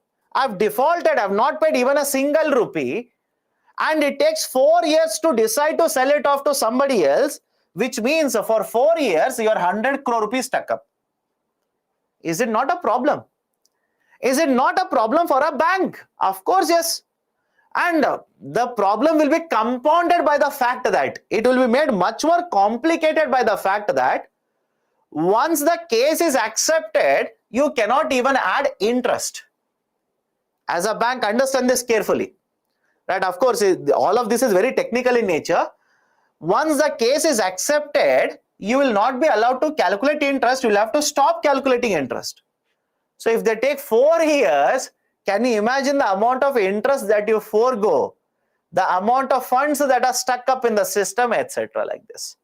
So now it has been lowered, but again there's a concern here. We'll come back to this. Don't worry. It has been lowered, right? That is one more advantage. It will provide the power to the creditors. I'll introduce a technical term now. Secured or unsecured creditors. Now what do you mean by secured creditors? What do you mean by unsecured? Let's start. You give a loan to me, I will provide a security to you. I'll repeat it. You give a loan to me, I will provide a security to you. These are called as secured loans. Yesterday also we have discussed this. What about unsecured loans? You give a loan to me, I will not provide any security. Now many of you will start typing, sir, any example of unsecured loans? Have you heard of NBFCs? Non-banking financial companies? NBFCs, non-banking financial companies. Later there's a discussion. We'll have a discussion, don't worry. Have you heard of it at least? One of the special features of NBFCs is they provide risky loans. Remember this. One of the speciality of NBFCs is they provide risky loans. What do you mean by risky loans? You tell me. When you give a loan and you do not collect any collateral, is it a risky loan or not? Let me know. You give a loan, right? You are a lender. You give a loan, you do not collect any collateral. Is the loan risky or not? Of course, yes. Again, this is not the only example of a risky loan. There's a concept of a CIBIL score, risky borrower, etc., etc. We'll understand it later. Now, right, understand this. NBFCs will provide risky loans. They do not, some of them do not take any, right, let's say collateral. But there's a catch here. Right, some of you are asking, why will they do it? There's a catch. What is the catch? NBFCs will charge a higher rate of interest. NBFCs will charge a higher rate of interest. That's a basic idea. Higher the risk, higher is the rate of interest. Right? Can I give you one more example of unsecured creditor? Unsecured creditor, can I give you one more example? Follow this example and let me know. Imagine you're a company. I will supply raw material to you. Okay? You're a company. I will supply raw material to you. Right? Have a look at this. When I supply raw material to you, you will not make the payment immediately. I hope you understand. Right? I'll supply raw material. Immediately, you will not make the payment. You will say, I will give you the payment after 60 days. I will give you the payment after 60 days. That is, you're asking for a credit period of 2 months. Imagine the cost of raw material is 2 lakh rupees. Is it as good as saying, I've given you loan of 60 days. I've given you a loan of 2 lakh rupees for 60 days. Is it okay? Is this example okay with all of you? I'll repeat it again. Right? You're a company, I'll supply raw material worth 2 lakh rupees. You will not pay 2 lakh rupees today itself. You will take 60 days to pay that 2 lakh rupees. Now, is it as good as saying, I've given you a loan of 2 lakh rupees for 60 days? But look at the next point here. When I supply raw material to you, will you provide any collateral to me? I hope you understand. Will you provide any collateral, any security to me? No. Right? So can I call these also as unsecured lenders, unsecured creditors? Right? Now understand the importance of the law here. Understand the importance of law. Secured creditors anyways have collateral. What about unsecured creditors? Earlier what used to happen, understand this.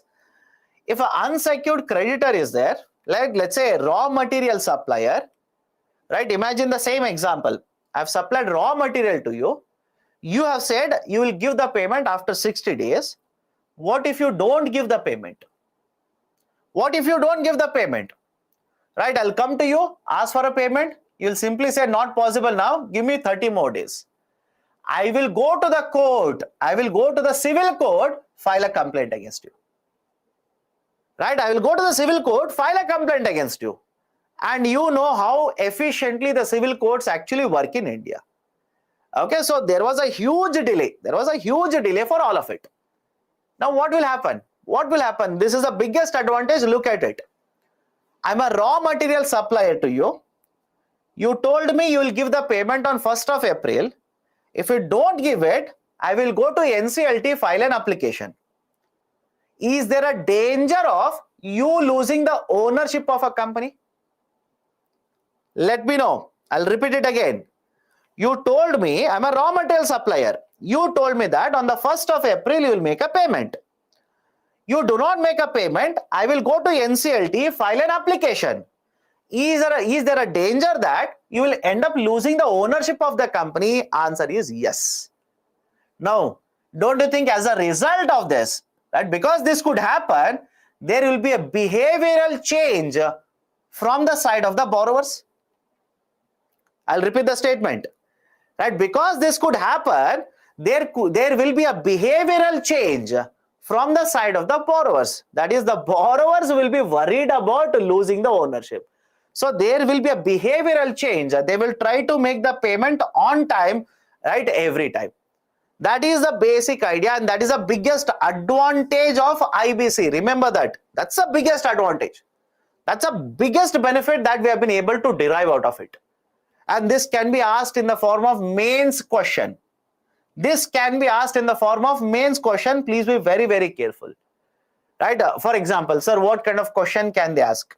And look at the kind of a statement given here. With the implementation of Insolvency and Bankruptcy Code, there has been a behavioral change from the borrower side or debtor side. Elaborate, they will say. And we'll keep on thinking, what is the behavioral change mean here? Are they dressing nicely now? Are they traveling in a nice car? Are they eating very sophisticatedly, etc., etc.?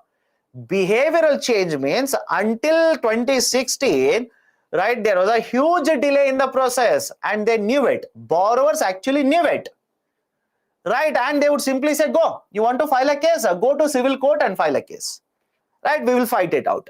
But now what will happen? You will end up losing the ownership of the company. It can be sold to somebody else in the market, right? So that is a behavioral change that I'm talking about here. Okay, and next one, consent. But before that, one of the students basically asked, is the voting right given to unsecured creditors? There is no uniform formula here.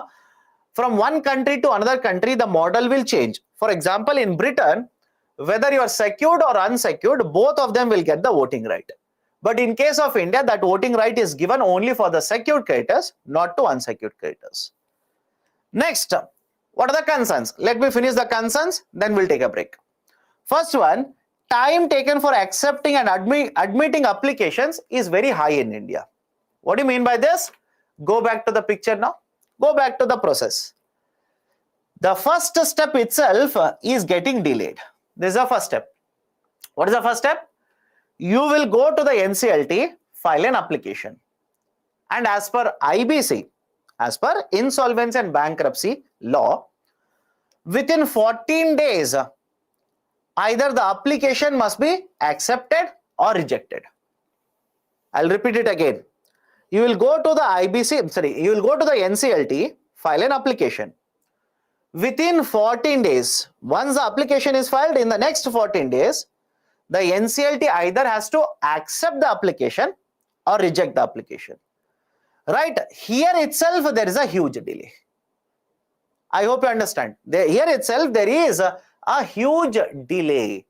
And you tell me, if there is a huge delay at the first step itself, the whole process will get delayed or not? The whole process is getting delayed now. Sir, why? Why is there a delay in the first step? Right? This is how the process is supposed to happen. You will go to NCLT, file an application. Now, NCLT will ask for information from one more authority. Have a look at this. You have given the application. There is one more authority from whom they will ask for information. That is called as information utility.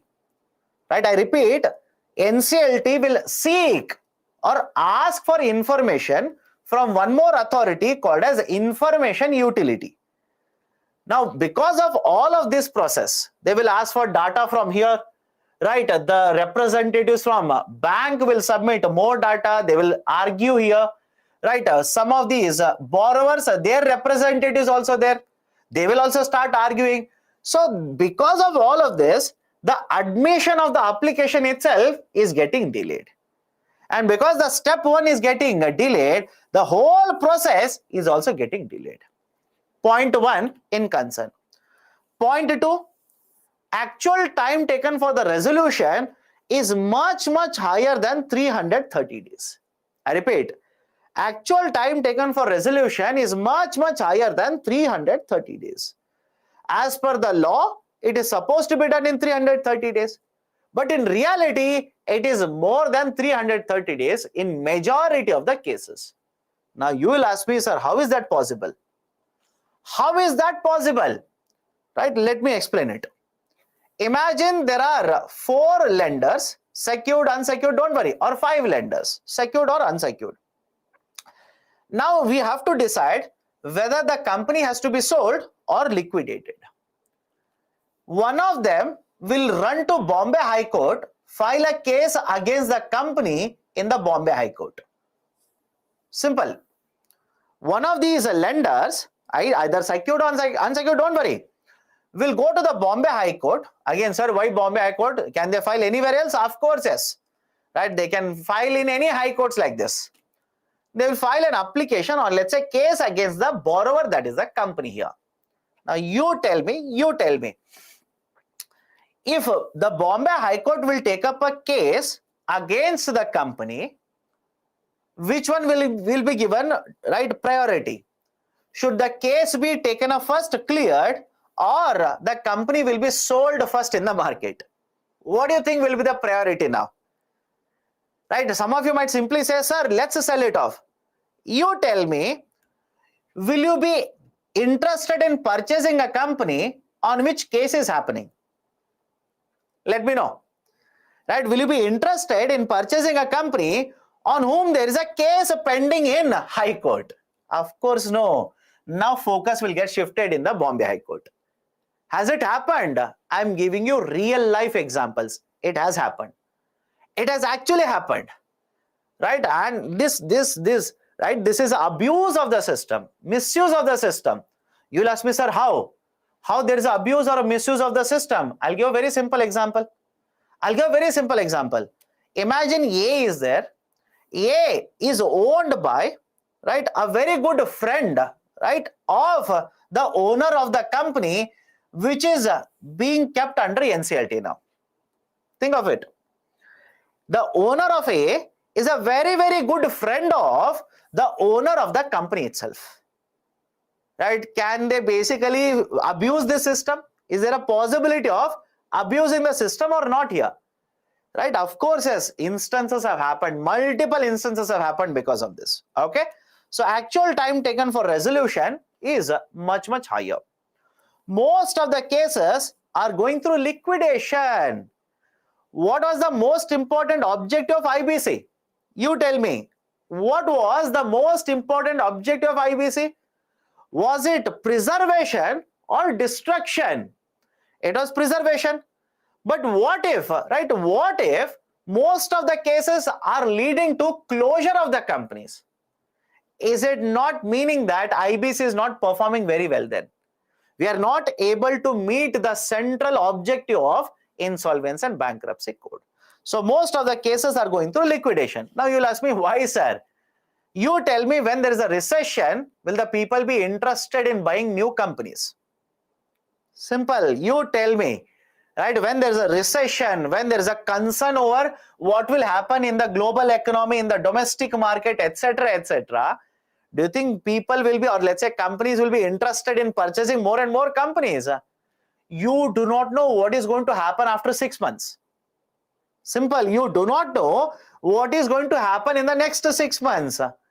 Right? And that's the reason the buyers will basically step back. They'll not be interested. They'll simply say, let me see. Let me wait for 6 more months.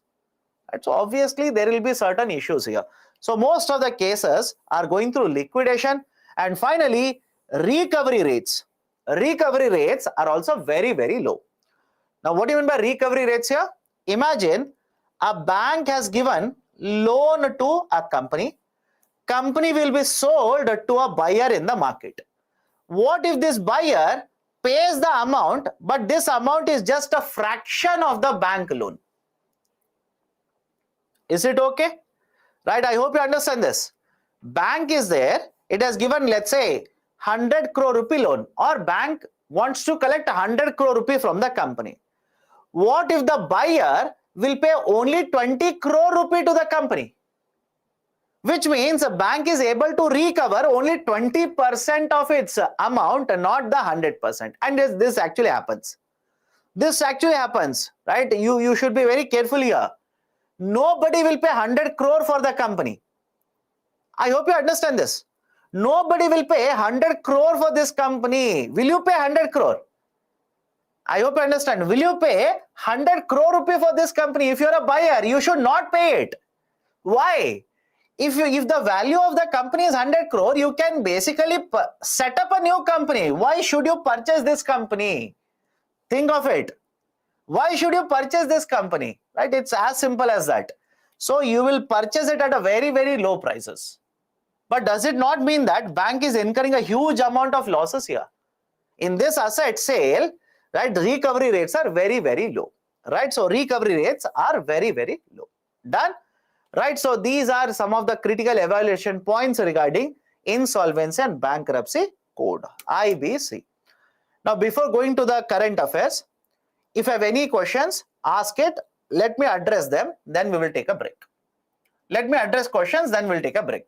If company took loan from many banks, how will their voting right differ and the recovery will be same? No. Voting rights will be different. I've already discussed this. Voting rights should be different. How should it be same? Right? Imagine 1000 crore is the debt. Bank 1 has 100 crore out of it. Bank 1 needs to collect 100 crore. So the voting right for bank 1 will be 10%.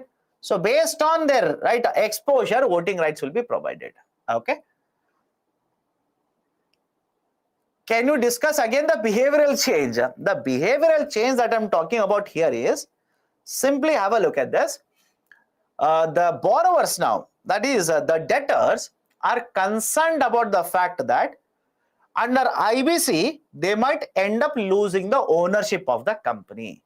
So they have become very prompt in terms of making repayments either to secured or unsecured creditors. That is the behavioral change. There is already IBBI, then why NCLT and DIT? IBBI is a regulator. You are asking me a question, if there is already Reserve Bank of India, why is there a State Bank of India? Do you think the function of Reserve Bank of India and State Bank of India are one and the same? Think of it.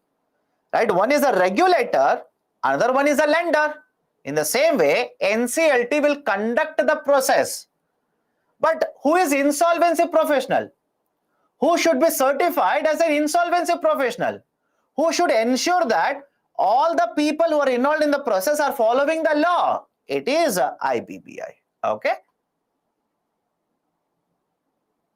Is Nirav Modi and Mallya willful defaulters? Yes, they have been classified as willful defaulters. Okay. If someone gives me SMA 2, then high interest rate is charged or same? If someone gives me in SMA 2, then high interest rates are charged the same. What is the context? You tell me the context. Okay. If IBC gives a decision, can that decision be overturned by courts? You can appeal. You can appeal. There is an appeal system. You can appeal against it. Okay. Time period for IBC as per the law, they are supposed to finish it in 330 days. RBI yesterday imposed a 2.27 crore penalty on for RBI. Yes. I hope you understand. Yes, right. The Reserve Bank of India has imposed a penalty because certain guidelines which were implemented were not followed by RBL Bank. And RBI is empowered under the RBI Act to impose penalties. First and second point, time taken for accepting and admitting the applications is longer than 14 days. Why? The NCLT is hearing from both the sides of the parties. One is a bank, another one is a company. Now they are hearing from both the sides of the parties. They are collecting information from one more authority called as information utility. All of this is delaying the process.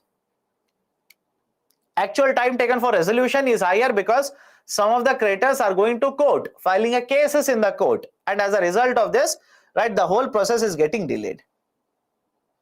In the committee of creditors, are they secured or unsecured? Again and again, I'm answering the same thing. I'm telling you there is no uniform model. For example, in Britain, both secured and unsecured are there given voting right. In India, unsecured are not given voting right.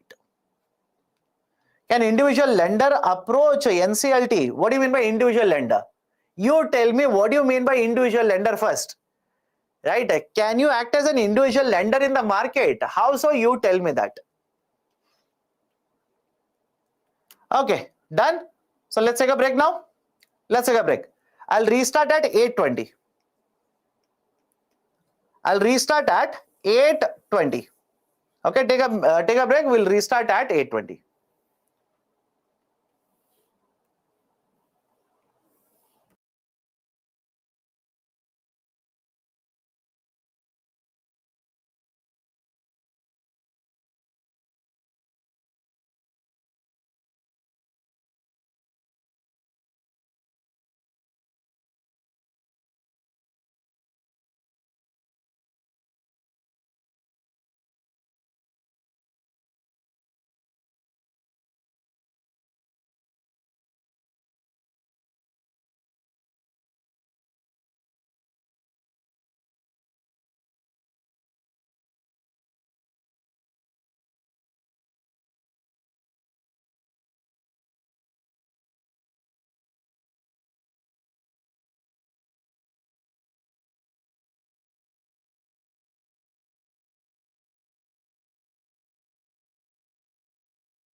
Okay, welcome back.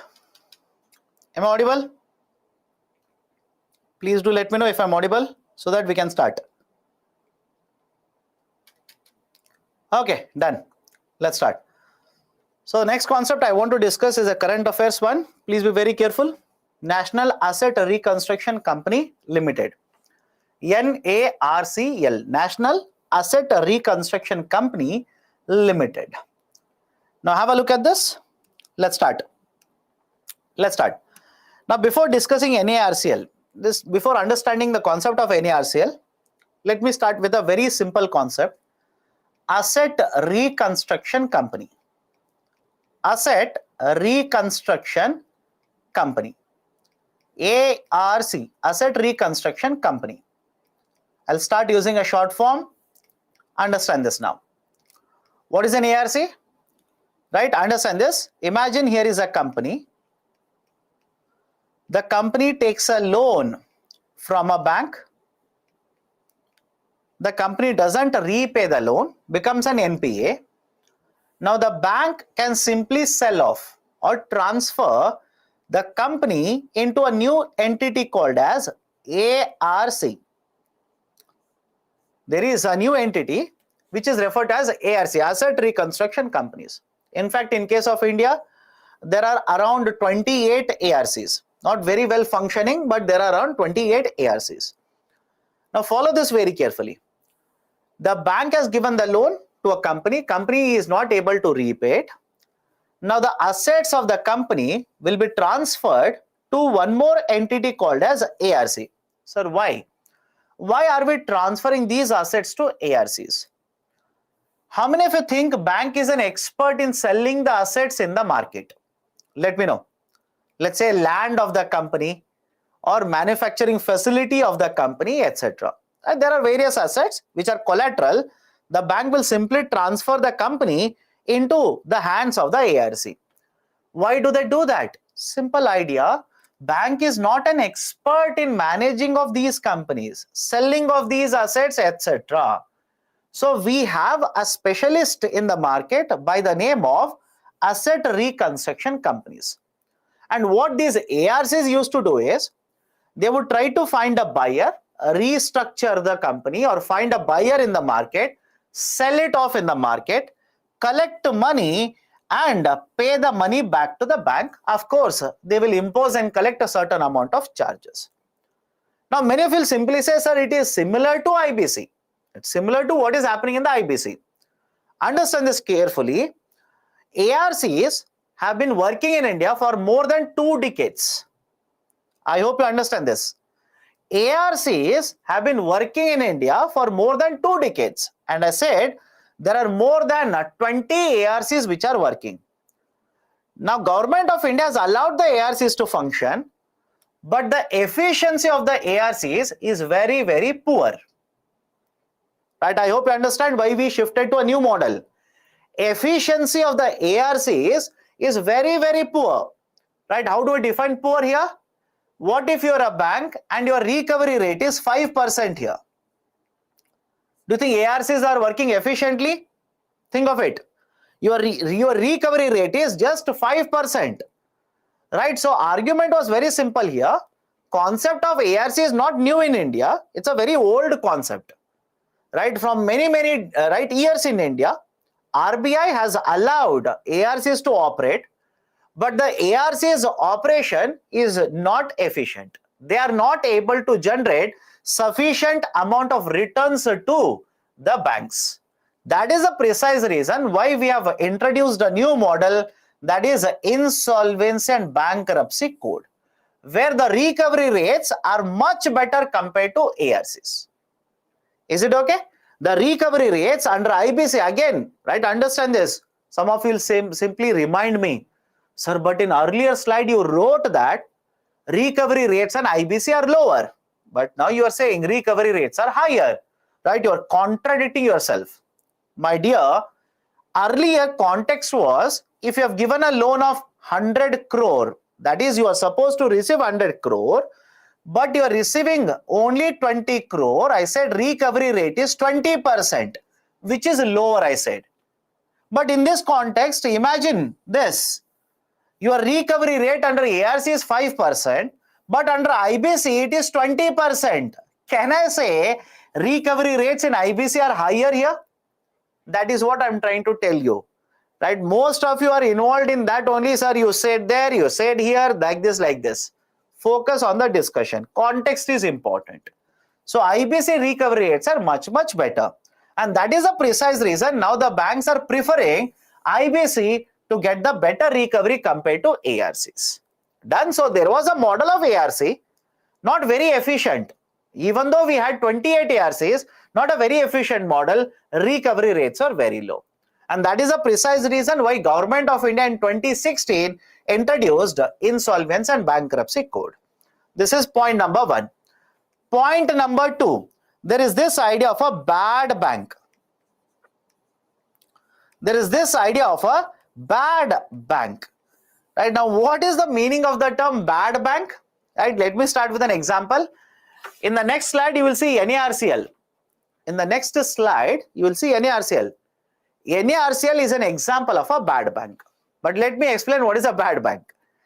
Imagine there are 4 banks, B3 and B4. And all the 4 banks have certain NPAs.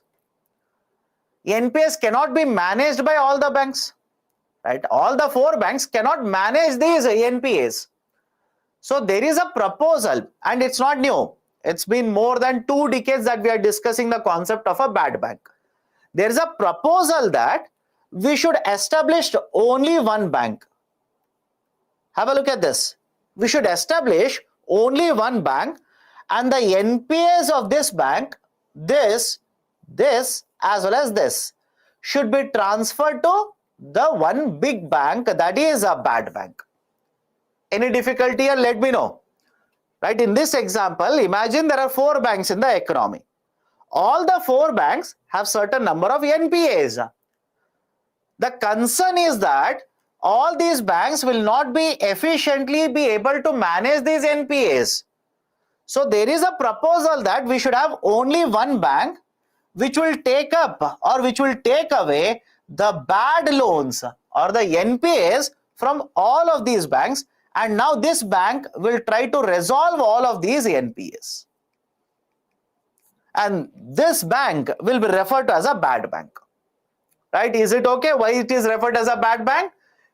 It is simply taking over the bad loans of all the other banks, hence called as a bad bank. Any difficulty? Please do let me know now. I've discussed 2 concepts. One is a bad bank concept. Second one is the idea of a ARC.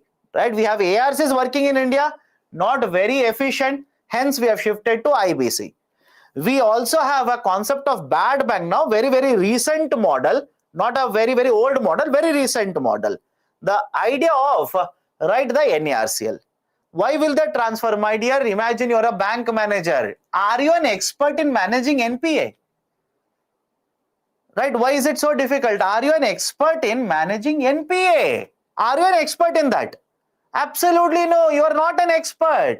So the argument was, we'll set up one bank which is an expert in managing NPAs. Transfer all of your NPAs into that bank. That is a bad bank. Okay, done. What is ARC? Right, because as usual, 2 people are asking ARC. Asset reconstruction companies are basically companies. Right? Look at the name itself, you'll understand. These are registered under companies. What is the role of the ARC? They would take the assets from the banks, that is bad assets, NPAs from the banks, try to resolve them, right? Try to sell it off, restructure, or right, liquidate, and give the amount back to the bank. And they would charge a certain amount of right money for providing these services. Okay, now what is the model that I'm trying to discuss here? The concept of NARCL, National Asset Reconstruction Company Limited. NARCL has been given the license by RBI. Now it is working as a type of a ARC, or let's say bad bank in India. Now what is the basic idea? Follow this very carefully. Let's go step by step. First point, whenever you talk about bad bank in India, the name is simply NARCL, proposed by Government of India, majority of the ownership in NARCL is owned by public sector banks. 51% of the ownership in NARCL is with the public sector bank, remaining is with the private sector. Second, what is this NARCL? What does it do?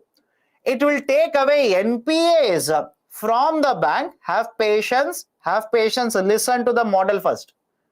It will take away, purchase the NPAs from the banks, try to sell it in the market. Try to sell it in the market through one more entity called as IDRC and give the returns to the bank. Now, many of you will basically say, sir, we already have the concept of IBC. We already have IBC. Then also, why is there a need for NARCL? Understand the difference here. There is already IBC. Then also, why do we need NARCL? The NARCL has been proposed to take care of those bad loans or those NPAs which are there in the banks for a very, very long duration.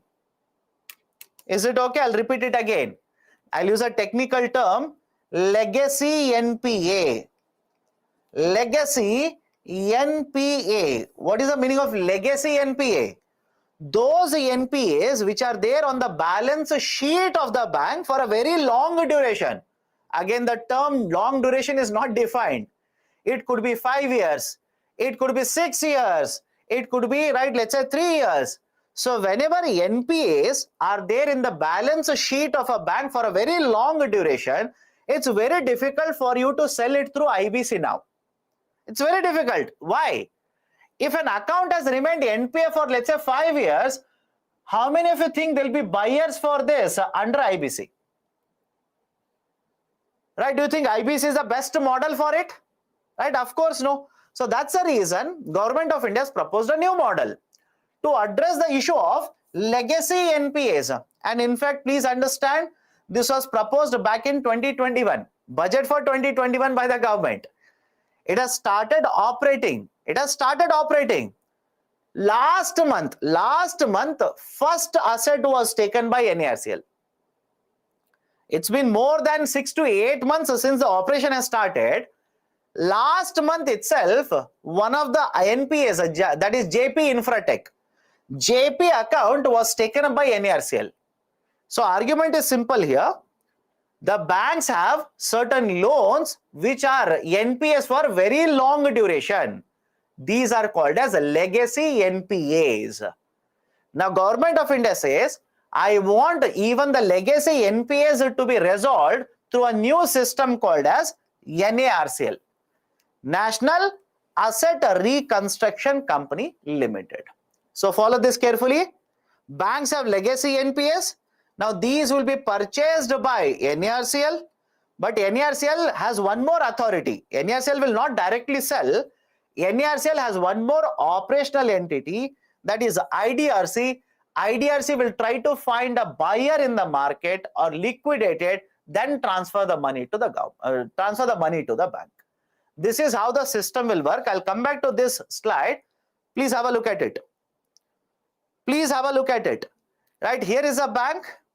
It will transfer the legacy NPA to NARCL. And now this NARCL has one more operational entity within NARCL. There is one more entity called as IDRC. IDRC will try to find a buyer in the market, sell it off, right? Whatever amount is realized, now it will be transferred from IDRC to NARCL, NARCL to the bank. Right? This is basically how the system is going to function under the concept of National Asset Reconstruction Company Limited. So 51% of NARCL will be owned by public sector banks, remaining from the private sector. But there is one more very important point. Government of India has provided a concept of contingent liabilities.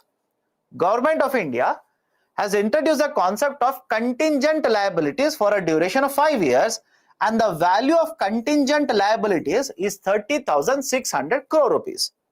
What is this? Let me explain this. Follow this carefully. Slightly technical. Follow this carefully.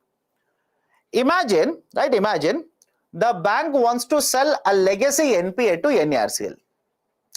And NARCL says, based on the market, what is the valuation of the company, etc. NARCL will say to the bank, I will give you 20 crore rupees. Right? I'll sell it off in the market. I will give you 20 crore rupees. Okay. Now, IDRC will take over this company, that is for selling purposes. Imagine they'll find a buyer, they will sell it, but they're able to collect, let's say, 10 crore rupees. They're able to collect 10 crore rupees. Now, don't you think there's a problem here? What is the problem? NARCL has promised that it will pay 20 crore rupees for the asset, but by selling it in the market, they're able to get only 10 crore rupees in the market. What is the shortfall? What is the shortfall? 10 crore rupees is the shortfall. That is where Government of India has introduced a fund where Government of India says up to 30,600 crore rupees, I will make it available. Contingent. Right? I'll make it available now. Right? What is the importance of this 30,600 crore rupees? Imagine NARCL has offered something, right? It has basically told the bank, I'll pay you something for this asset. But NARCL has not been able to collect sufficient amount by selling it in the market. Then whatever is the shortfall, it will be used from this fund. Is it okay? Whatever is the shortfall, it will be used from this fund. For example, NARCL in this example has offered 20 crore, but it has collected only 10 crore rupees. So how much is a shortfall? 10 crore rupees is a shortfall. So from this fund, right, which is worth 30,600 crore rupees, 10 crore rupees will be utilized in addition to the existing 10 crore rupees. Now NARCL will totally pay 20 crore rupees right to the bank here. Done? This is the importance of this contingent fund. Look at the name, I've written it here. Right? Contingent fund or contingent liabilities. Can you understand the term contingent here? Contingent means condition. Contingent simply means condition. Right? And it's not always that the money from this fund will be utilized. It's not always. Why? What if I simply say NARCL has offered 20 crore and by selling it has collected 20 crore? Do you require money from the fund here? Do you require the money from the fund? Of course no. Of course no. You are not going to use the money from the fund. So argument is simple. 30,600 crore rupee has been kept for 5 years by Government of India. But the money from this will be used only when the NARCL is not able to recover this amount from the market. Only in such cases, only in such situations, right, this fund will be utilized. This is basically the contingent liabilities. Okay, right? So this has been introduced by Government of India. The bad bank will be taking over and resolving NPAs amounting to 2 lakh crore rupees. The total NPAs, legacy NPAs, old NPAs which are there with the bank, how much are we taking under this NARCL? 2 lakh crore rupees. We want to resolve NPAs to the extent of 2 lakh crore rupees. And government will be providing guarantees for the 5 years if NARCL is unable to repay the amount to the bank. Right? This is basically how NARCL will work. Now there's a technical term here. Sir, there is a term security receipt. What does it actually mean? Now let me enter into the technicality. Follow this carefully. Follow this carefully. You are a bank and I am the NARCL. Let's start. You are the bank, I am the NARCL. You want to dispose of one of the very old NPAs in your balance sheet. Legacy NPAs. So you will bring that legacy NPA to me. You will tell me that NPA, that basically a company, the company owes you 100 crore rupees. But right, I will simply say in the market, nobody will purchase this at 100 crore rupees. There are no buyers. Nobody will purchase it. But even then I will try. I will try to resolve this company, but I will give you 20 crore rupees. I will not give you 100 crore rupees because nobody will purchase it. I'll give you 20 crore rupees. This is the valuation of the company. This is valuation of the company. Now understand the next step here. As per the guidelines right now, the value of 20 crores will be divided into two parts, 15% and 85%. 15% and 85%. The 15% has to be paid upfront by the ARC. And the same is applicable to asset reconstruction companies as well, because NARCL is an ARC. Okay. So 15% of the amount has to be paid upfront by the ARC. Right. So 15% of 20 crore will be how much? 3 crore rupees. So 3 crore will be paid by NARCL to the bank. What about remaining 85%? That is 17 crore rupees. What about the remaining 17 crore rupees? The NARCL will issue instrument by the name of security receipt. Is it okay? NARCL will issue an instrument in the name of security receipt. Meaning what? Until and unless I sell this in the market, keep certain guarantee from me. Take an instrument which offers you 17 crore rupees, keep it with you. Let me sell this asset in the market, get the money, I will give you the money and you can give me the paper like this. That is basically how asset reconstruction, right, companies will work. This is how ARCs are supposed to work. 15% will be upfront and remaining 85% will be in the form of security receipt. Now I said that what if NARCL, which has offered 20 crore rupees for the asset, will not be able to generate 20 crore, it has generated only 10 crore. Do you think security receipts can be honored by NARCL here? Do you think the SRs, that is the security receipts, can be honored by the NARCL? Of course no. Right? It's not possible. Why? You have a security receipt worth 17 crore rupees. How can you pay 17 crore with 10 crore rupees? So obviously no. That's a precise reason. Now Government of India will provide the remaining amount from the contingent liabilities. Okay. This is how the NARCL system is supposed to work. National Asset Reconstruction Company Limited, it is supposed to work like this. Okay. Done. Right. Very, very novel concept. But again, like I've told you, very novel concept, announced, has been operating for more than 6 to 8 months in India. But last month itself, it has been able to purchase their first asset. In the last month itself, they have been able to purchase their first asset. So you will have to wait and see whether it is operating efficiently or not, because first asset has been purchased last month. I hope you understand what I'm trying to say here. Okay. What are the positive aspects related to this? Right? What are the positive aspects related to this? So why can't we use IBC? My dear, again and again, I'm repeating the same thing. These are legacy NPAs. If you are a bank, imagine a company has taken the loan from you and it has become an NPA for 4 or 5 years. Will you be able to take it to IBC now? Think of it. Just think of it. Right? No, you would prefer a legacy mechanism such as NARCL. Again, the term legacy NPAs has been politically charged. Do not worry about it. Right? I'll tell you why. The current government, again, whatever your political orientation is, I generally don't discuss political issues, but you will not listen to me, whatever I say. Right? The current government says the NPA mess that is faced by the banks today are the result of the policies of the past government. And again, I hope you understand who are they targeting. Hence, they will use the term legacy NPA there, right? Because, right, their government created NPAs, will call them as a legacy NPAs. It is their legacy, they will say.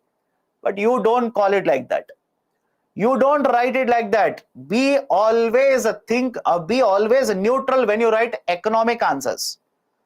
Whatever you write in your polity paper, whatever you say in your interview, that will represent your ideology. But when you talk about economics, always have a neutral stance. For example, sir, what do you mean by that? You tell me whatever policies I've discussed, either of the past government or the current government, did we not cover all the angles related to that?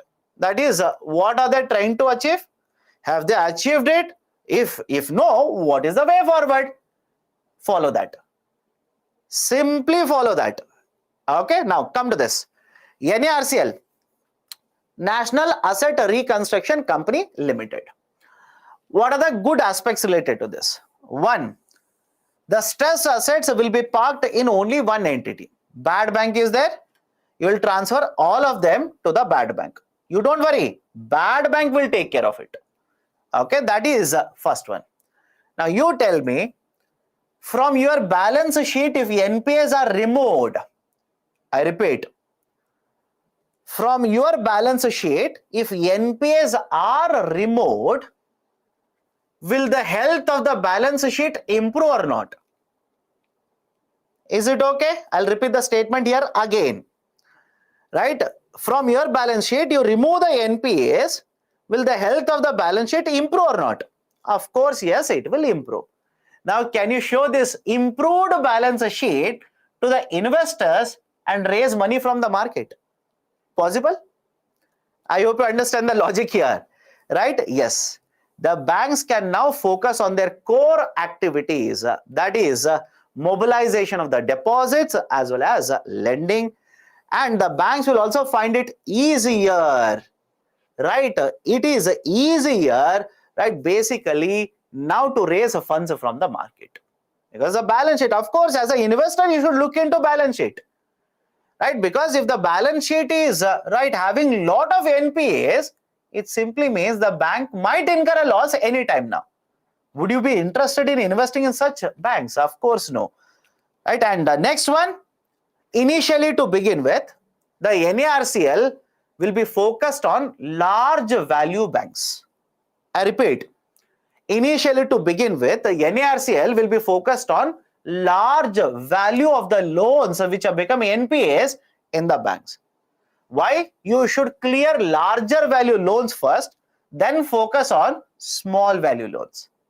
For example, right, think of it and give me an answer. For example, is it good that you clear 10 NPAs of 10 NPAs of 1 crore each, or you clear one NPA whose value is 500 crores? You tell me which is better. Is the logic okay? Does it make sense or not? You should target larger value loans, clear them first, then focus on smaller value loans. That is what exactly we are trying to do here. First we'll target large value loans, then we'll target smaller value loans. Okay, so these are some of the advantages. But what are the concerns? What are the issues here? One, it is a very important reform. Don't get me wrong, it's a very good reform. But this reform will address the problem. I hope you understand my statement here. This is a reform which will address the problem. It is not focusing on why the problem is, right, or why there is a creation of a problem. Sir, what do you mean by this? I'll give a parallel example. Let me know whether it makes sense or not. Right? During pandemic, there was, right, basically you go out, you will basically get affected or infected, and then there is a treatment. But which is better? Not getting infected, again don't say that, sir, you are accusing me, nothing of that sort. Which is better, precaution or getting a treatment after getting infected? I hope you understand. I hope you understand. Sir, what is the meaning in this context? Why are we not implementing more and more reforms which will ensure lower creation of NPA? I hope you understand this. Why are we not focusing and implementing more and more reforms which will reduce the creation of NPA? Because this is a reform which will address the problem. NPA has happened. Now we are addressing the problem. Right? So again, I hope you understand. It's not a criticism against the policy of the government. Is it a good reform? Of course, yes. Of course, yes, it is a good reform. But the criticism here is that rather than implementing more and more reforms which will resolve NPAs, we should implement more reforms which will reduce the creation of NPAs. Sir, how can you reduce the creation of NPAs? Be careful when you are giving loans to businessmen such as Mr. Vijay Mallya. Simple. I hope you understand. Right? When RBI says, do not keep on giving more and more loans to certain businesses when their financials are like this, don't take a risk by giving loans to some of them. Right? So implement certain policies which will prevent the creation of NPAs, which will make you much more careful when you're issuing NPAs rather than running behind NPAs when they are created. So that is basically a drawback here. I hope you understand this. It's a reform which will address NPAs, but it is a reform. It is basically a cure. It is basically a treatment to a disease. Why not ensure that the disease itself will not happen? Okay. Next one. Because government is providing guarantees like this. Right? A bank has given a loan. Company has defaulted on the payment. Now it has remained NPA for 5 years or 6 years. Now the bank will take it to, right, let's say, the NARCL. Now, don't you think because government is anyway giving a guarantee that if NARCL will offer, let's say, 20 crore rupees, you will get 20 crore rupees, the bank will be much more complacent here. The bank is much more, right, complacent. Why? They should be, to begin with, very careful when they're giving loans. Now they have given loans and they have become NPAs. They are sitting in their balance sheet for 5 years. Now they want to sell it to NARCL. Whose fault is that it has become an NPA? I hope you understand. Right? That could basically lead to certain activities in the bank where they know that government will provide the assistance. They'll keep on giving loans to the borrowers who are not supposed to get a loan. I'll give an example. There's a term here that I've used, right? Dodgy loans. Right? There's a concept called as evergreening of loans. What do you mean by evergreening of the loans? Have a look at this. Imagine here is a bank. Imagine here is a bank. Bank has given a loan to a company. Right? Let's say you are the bank manager and the company. Both of us are very good friends. Very, very good friends.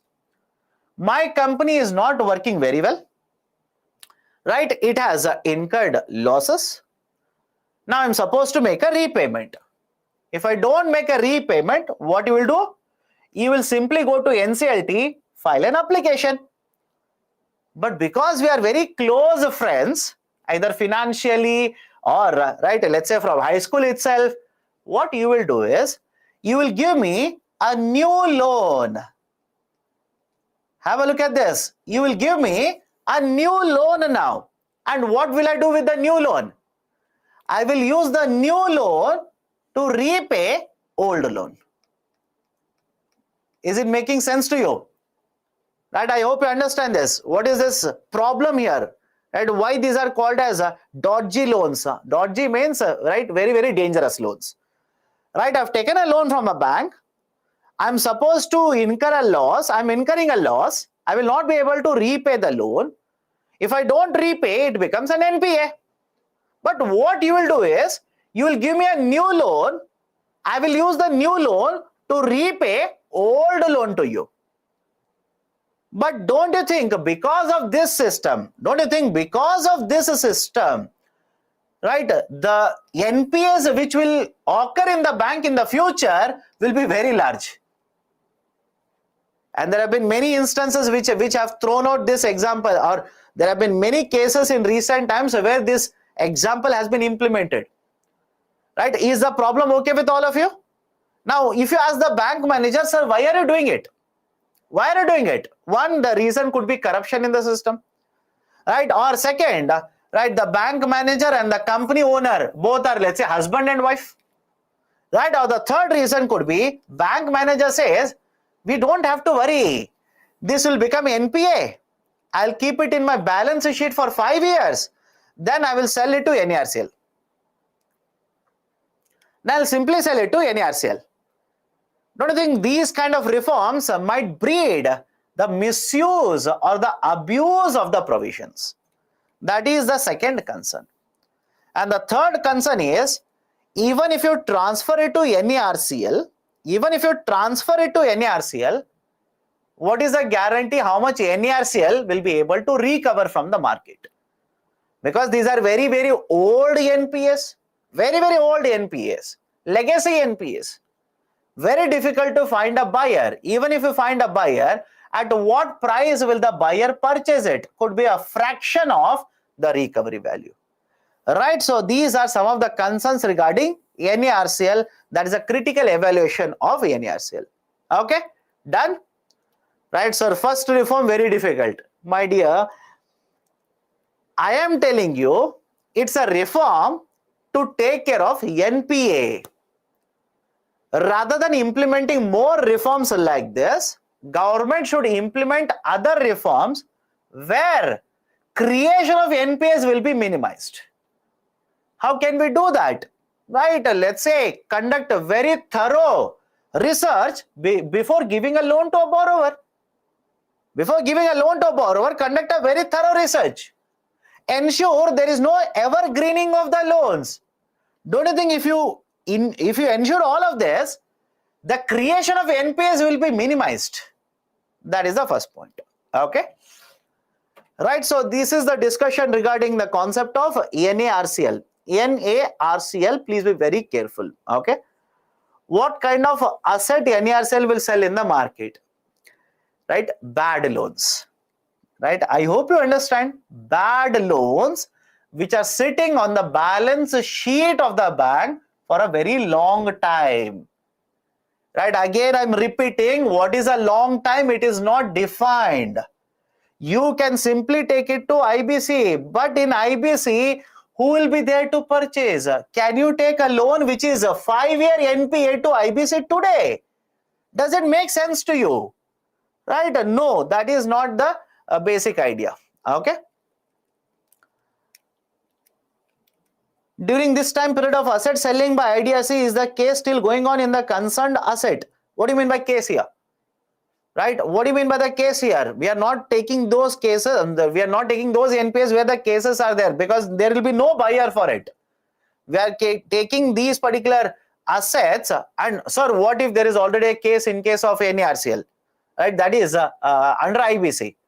Right? If that is shifted here under NARCL, they will not handle it under IBC. Why will they handle same asset at 2 different places? They will not handle it.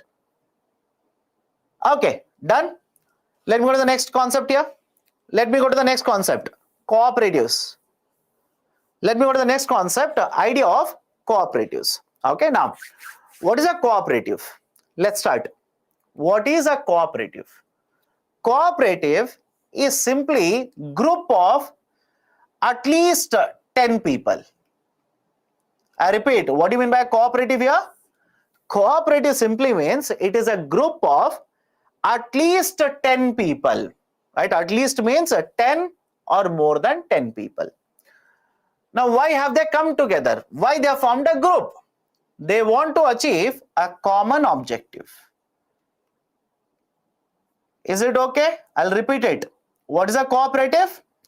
Cooperative is a group of at least 10 people. And when I say at least 10 people, all of them are above the age of 18 years. That is, all of them are adults. In simple terms, all of them are adults. So, cooperative is a group of at least 10 people who have come together to achieve a common objective. For example, have you heard of milk cooperatives? Let me know. I'll give you some of the examples. Have you heard of milk cooperatives? Sir, any example of a milk cooperative? Right? Amul. Best example is Amul. Have you not heard of Amul? Right? Let's say one example, milk cooperative. Can I give you one more example? Fertilizer cooperative. And I'll connect it to current affairs only. Think of it. Fertilizer cooperative. Sir, any example of a fertilizer cooperative? How many of you have come across the company IFCO very recently, or cooperative, it's not a company, cooperative IFCO very recently. Let me check whether you read newspapers or not. In what context have you come across the name of this IFCO? In what context? Nano urea, nano DAP. I hope you understand all these are current affairs only. That's the reason how you connect dots here. I hope you understand. This is how you connect the dots. You don't have to remember the list of cooperatives because you already know what kind of cooperatives are there in current affairs. You can easily bring them here, write them. Right? Have you heard of PMC, Punjab Maharashtra Cooperative Bank? Have you heard of this or not? Right, 3 years ago, this was there in the newspaper. Even today, we are reeling because of the PMC, Punjab Maharashtra Cooperative Bank. So, argument is simple here. Cooperative means it's a group of at least 10 people who are above the age of 10 years who have come together to achieve a common objective. Right? And understand this. These cooperatives can function within one state. I repeat. These cooperatives can function within one state or they can function across multiple states. If they are functioning in only one state, these are called as single state cooperative. Single state cooperative. And whenever there is a single state cooperative, it has to be registered with the state government. It has to be registered with the state government, right? So, single state cooperative under the state government. And when I say registered with the state government will have an authority by the name of registrar of cooperative societies. Registrar of cooperative societies, RCS. Remember this. Right, so I'll repeat it again. Whenever we have a cooperative which is working in only one state, this is called as a single state cooperative. And this single state cooperative should be registered with the authority set up by the state government, that is Registrar of Cooperative Societies. Now, if the cooperative is not working in one state, it is working under multiple states. Not in one state, in multiple states. Should we ask the cooperative to be registered with the state government? No. In case of multi-state cooperative, these are registered with the Register of Cooperative Societies, that is RCS, set up by the central government. Or union government. Right? Any problem here? It should make perfect sense to you. Right, we have cooperatives. These are divided into single state, multi-state. Single state, only one state, state government, RCS. Multi-state, of course, one state cannot regulate them. It will come under the central government, RCS. Right, so single state and multi-state. Now come to the next point. The cooperatives are present in multiple sectors. For example, we have cooperatives in fertilizer, we have cooperatives in handicrafts, we have cooperatives in textile, we have cooperatives in sugar, in milk, and come to the point here, we have cooperatives within banking also.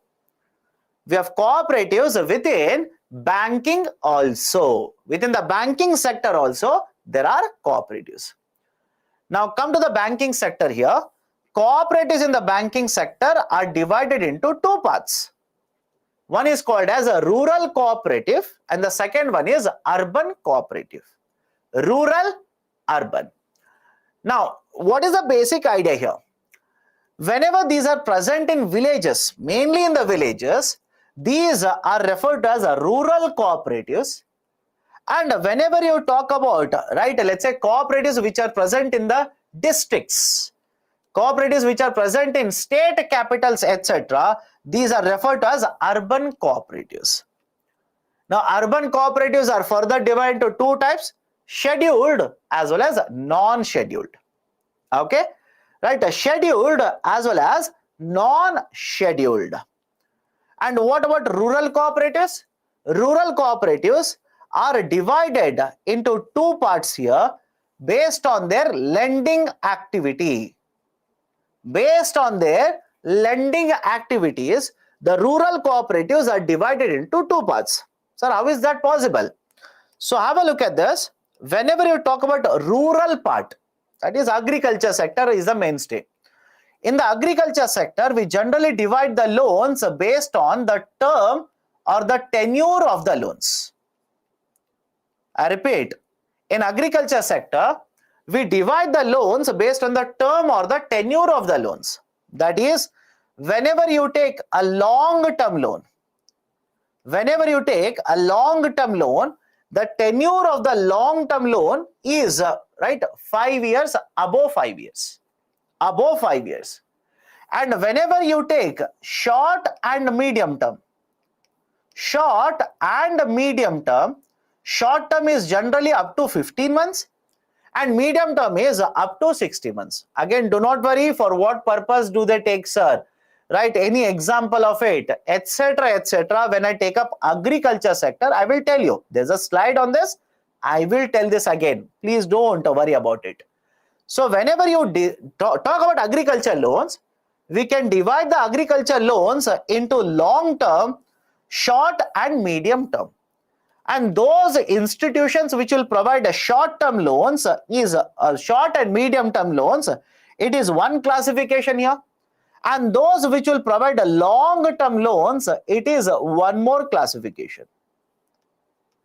Is it okay? Short and medium term, this classification is there, and long term, this classification is there. For example, long-term loans, right, for purchasing of tractor, for purchasing of one more piece of land, these are long-term loans, more than 60 months. So the argument is, long-term loans, this structure is there for cooperatives. Short-term loans and medium-term loans, this is one more structure of the cooperatives.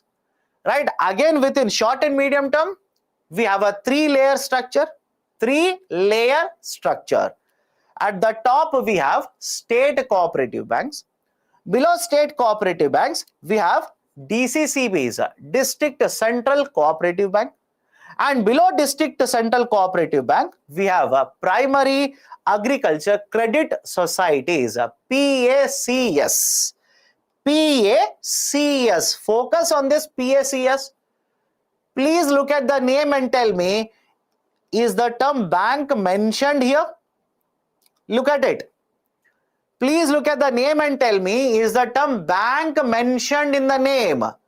The bank is not mentioned in the name. It should be very clear to you. I'm talking about this box. Right? What does it mean? These are not banks. I hope you understand. These are not banks. Look at all the other boxes. The picture is there right in front of you. Look at all the other boxes. Tell me, in every other box, is the term bank mentioned or not? Is the logic okay? In every other box that is there for the classification of the cooperative bank, is the term bank mentioned or not? Answer is yes, by the way. Right? Bank here, bank is here. Right? Bank is here, here, here and here. Right? So in all the other boxes, the term bank is mentioned. Only in this box, that is Primary Agriculture Credit Societies, the term bank is not mentioned. It's a society. It's registered under Cooperatives Act of, let's say, central government or the state government. But this is not a bank. This is simply a society. It's not a bank. So what is the importance of it? What is the importance of it? Now, if it is a society, not only a bank, can I simply say it will provide the services beyond the banking services? Point number one. It will provide services not just limited to banking, but beyond banking. Sir, what do you mean by that? There are a lot of these primary agriculture credit societies which will provide banking services to you. That is, they will collect a deposit, they will give you loan, etc. But apart from that, they also sell fertilizer. They also sell, right? Have a look at this. They also sell seeds. They also provide warehousing facility. They also provide marketing facility. In simple terms, anything related to agriculture sector, right? These will provide. Point number one. And point number two, please remember this. Will the deposit, so that is, imagine you have kept a bank deposit, you have kept a deposit with a PSE, will it be covered under DICGC? Let me know. You have kept, let's say, 100 rupee with the PSE, PSES. Will it be provided with insurance by DICGC? Answer is no. Answer is simply no. Right? The DICGC will not provide any kind of insurance for this. Why? It is not a bank. It's as simple as that. It's not a bank. If it is not a bank, why will DICGC provide insurance for this? So please be very careful. This is a structure. Now, should you do a PhD on this? Absolutely no. Do not waste your time. Right? Do not waste your time. What are the purposes? That should be very simple to you. In case of rural cooperatives, we have one structure which will provide short-term and medium-term loans to agriculture sector. But in addition to that, in the lowest level, that is at the village level, where we have the PSEs, in addition to banking services, they will also provide many other services in support of agriculture sector. For example, selling fertilizer, selling seeds, right? Selling many other inputs in the agriculture sector. And on the other hand, we also have P card B and S card B. That is, P card B simply means Primary Cooperative Agriculture and Rural Development Bank, right? P card B and S card B, State Cooperative Agriculture and Rural Development Bank. So P card B, S card B, it's again a two-step mechanism here, or two-layer mechanism, which will provide long-term loans in the market, right? That is in the villages. And on the other hand, short and medium-term loans are provided here. But in addition to this, we also have within the cooperatives, urban cooperatives, which will provide right, normal banking services. Right, sir, what do you mean by urban cooperative? It's a cooperative which is set up in an urban level or urban area. It will function just like any other bank. For example, you will keep FD in a SBI. Can you keep a fixed deposit in urban cooperative? Of course, yes. I hope you understand. Of course, yes. You will have locker facility in SBI. Will you have locker facility in urban cooperative? Again, yes. Urban cooperatives will give loans, right? Just like State Bank of India. So have a look at this, right? Urban cooperative banks, just like any other bank, will provide services. Here in a rural part, here in urban part. This is basically the structure of cooperative banking in India. Okay, structure of cooperative banking in India. Done? Okay, right. So let's take a pause here. Right, let me discuss certain questions. Let's take a pause. Right. So before that, any questions that you people have? So these PSEs are present in every rural area. It's not a condition per se. I hope you understand. It's not a condition. It's not a rule that everywhere we should have a PSE. It all depends whether the cooperatives are set up or not. Okay. Only PSEs does not belong to bank category. Yes, in this structure of cooperative banking that I've discussed, PSEs are purely societies registered under Cooperatives Act of the Union or the state government. But these are not banks. Okay. Why PSE is not under P card B? Why do you think it should be under P card B? I'm saying PSEs will provide short-term loans to agriculture sector. Short and medium term should automatically come under this side. Why not? Right? You're asking me why not this side? It doesn't provide medium term. Sorry, it doesn't provide long-term loans. Hence, it will not be kept on the other side. It will be kept on this side. Okay. What is the procedure to set up cooperatives? Right? Why do you want to understand all of it? You will get it. Right? You can visit RCS website of any state government. They will tell you what documents you're supposed to provide, how many people are supposed to be there, how much should be each person's contribution in setting up of this PSE. Right? Everything will be given to you. Okay, done. Right, look at the questions here. Look at the questions. Okay. Many of you basically told me that, sir, you have not covered questions from GDP. I've given you the questions. Right, now let's start. Which among the following steps is most likely to be taken at the time of economic recession? Right, during economic recession, which of the following is most likely to be undertaken by the government? Let's start. Right, answer it quickly, because I'm pretty sure all of you have seen the question now. Answer it quickly.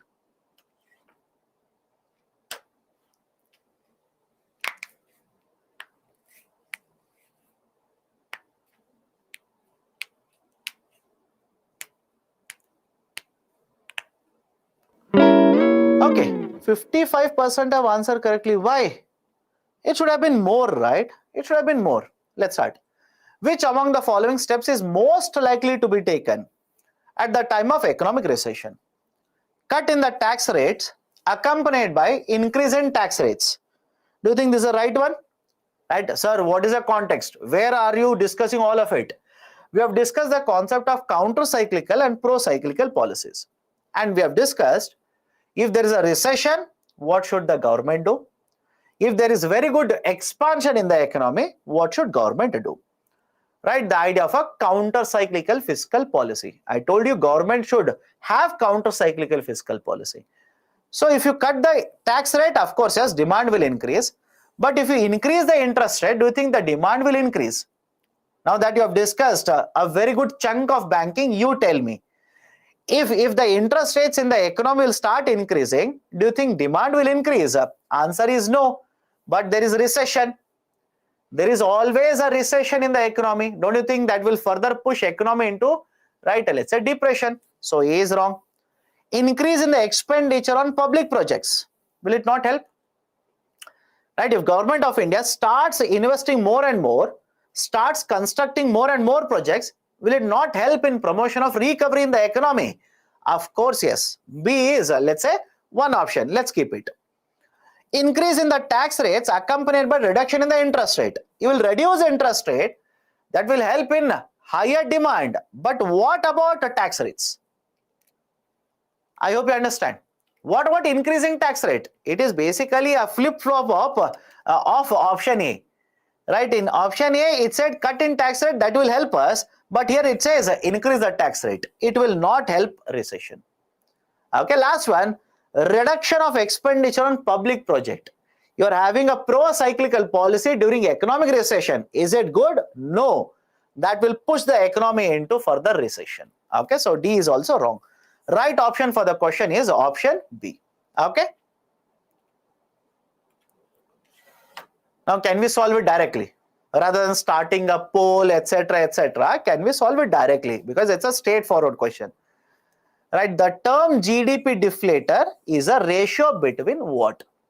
We have discussed GDP deflator, by the way. We have discussed a GDP deflator. I just want to add a point here. Right, most of you are answering correct, absolutely correct. I'm happy. Right, nominal GDP by real GDP. Right, it means you are revising. Right, very good. I'm happy. Okay, now I just wanted to add one point here. I've discussed most of it. One point, let me add. I said GDP deflator is the most comprehensive measure of inflation in the economy. All of you will agree? I'll repeat the statement here. GDP deflator is the most comprehensive measurement of inflation in the economy. Why? We are covering the whole gamut of goods and services. In CPI and WPI, we did not cover all the goods and services. We covered a basket. But when you talk about GDP, the whole, right, goods and services, final goods, of course, final goods and services will be covered.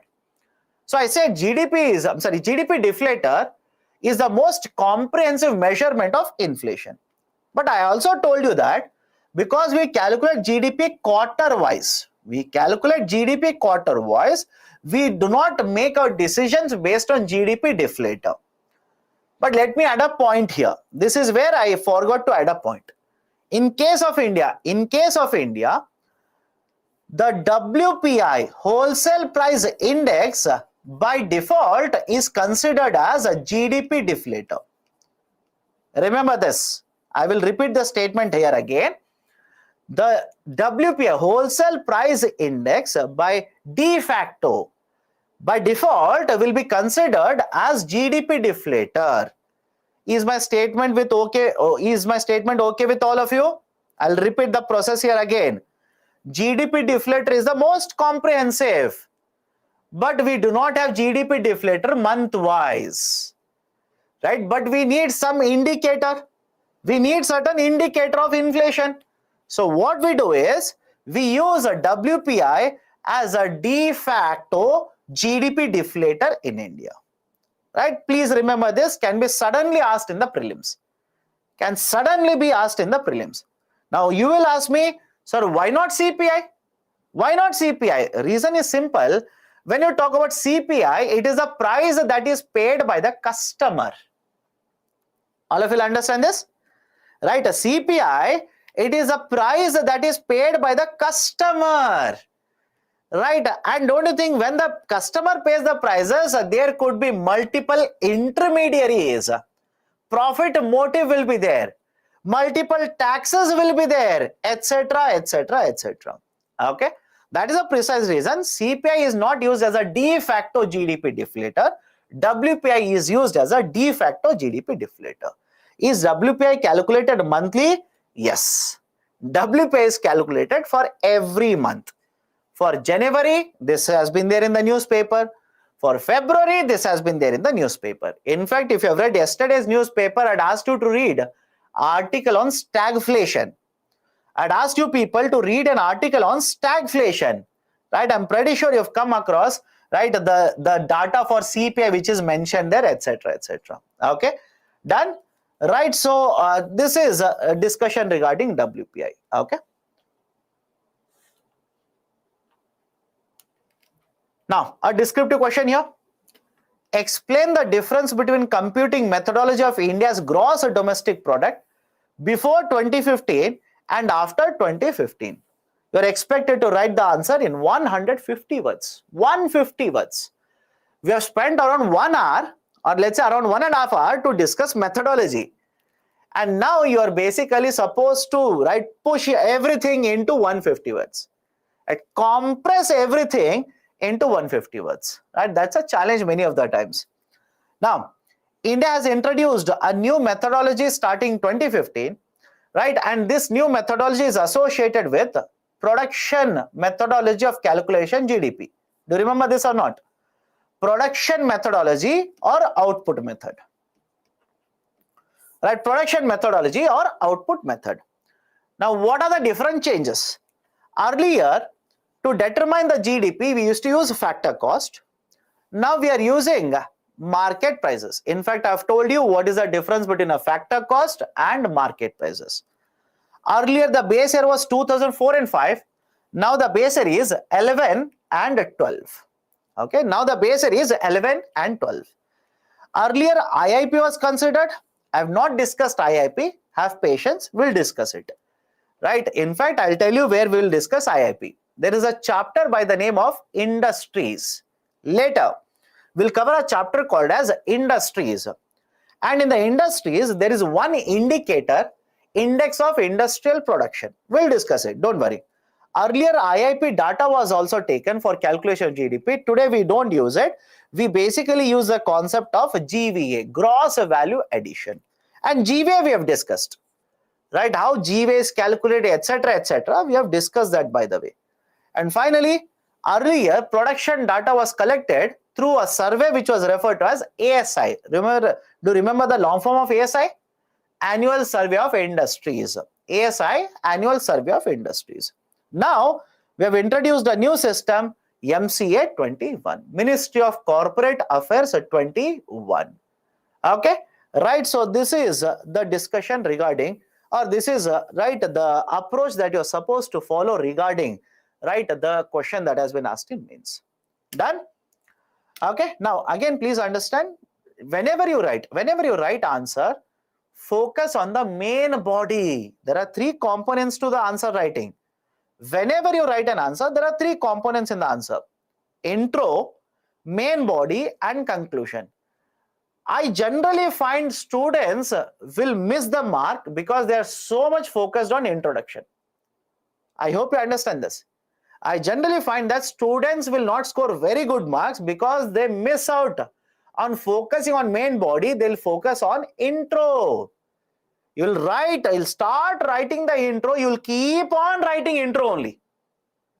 And by the time you realize you have already crossed 150 words in intro itself, you'll start writing, you know what government did, you know what minister did, you know what they did, you know what he did. Right? Intro itself is 250 words. So do not focus too much on intro. Keep it short, keep it crisp, to the point. Right? Come to the main body. And that's the reason we are saying the term main body here. Right? So main body is very important. Right? So main body should consist of majority of the words. Then come to the conclusion. Okay? Right? So this is how you approach the questions which are given in UPSC. And again, you will not be able to learn it overnight. I hope you understand. You will not be able to learn it overnight. You will be able to learn it with practice. Practice, practice, practice, practice. Okay? Done? Right. So these are the questions that I wanted to discuss, which we had skipped from chapter 1. We have covered it. I'm sorry, chapter 2, we have covered it today. Right, sir, what about the questions on money and banking? We'll take it up tomorrow. Don't worry. Certain more concepts are left out in banking sector. We'll finish that. Then we'll take up the questions on money and banking tomorrow. Done? Now, any kind of question you people have, let me know. Let me address those questions. Can the work done by NARCL be termed as debt securitization? Again, there's a concept called as debt securitization that is not needed. I'm pretty sure you have come across the term debt securitization because you typed it on Google. You typed ARCs on the Google, and suddenly the concept of ARC, when you're reading, right, surfing through it, they will throw the term debt securitization. Is it required? Is it required for UPSC? Absolutely no. Yes, they are also involved in debt securitization. Okay.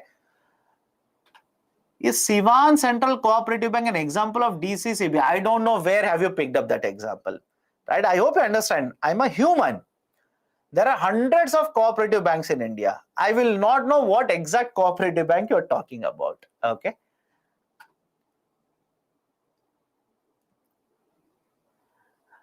Sir, government is giving guarantees under NARCL. Is it not creating a problem? Of course, yes. There is always a criticism. The criticism is that the government is using taxpayers' money. The government is using a taxpayers' money. Right? That's a criticism.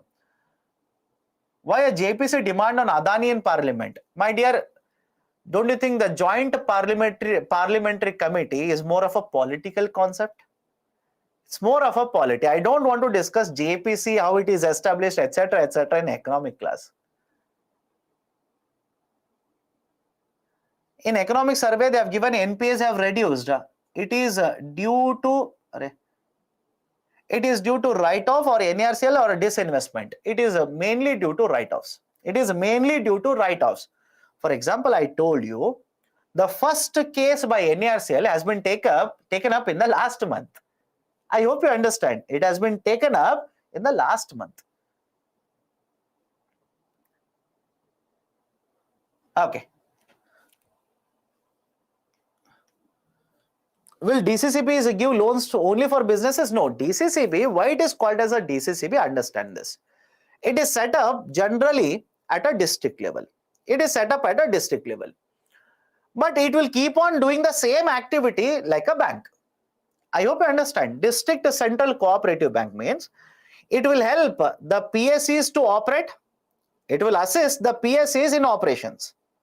And as usual, it will keep on providing banking services to all the other customers. Collection of deposits, giving of loans, etc., etc. It will continue. Okay.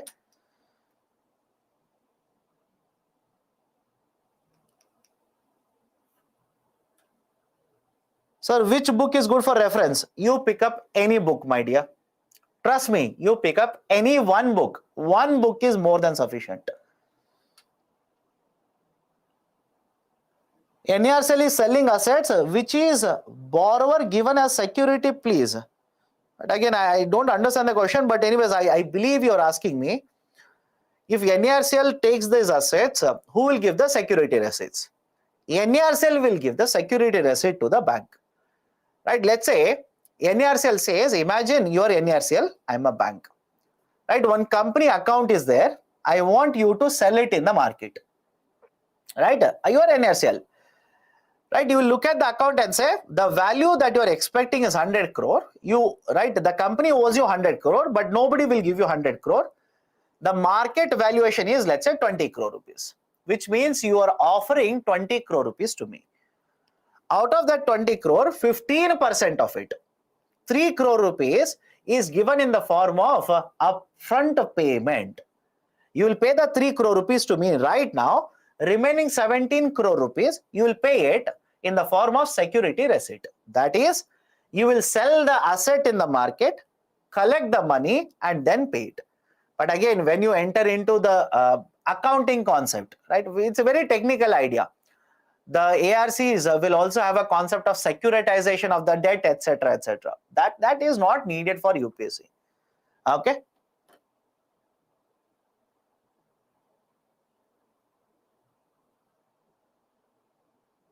Can you explain how rural cooperatives are divided? Rural cooperatives are divided based on the type of loans that they provide.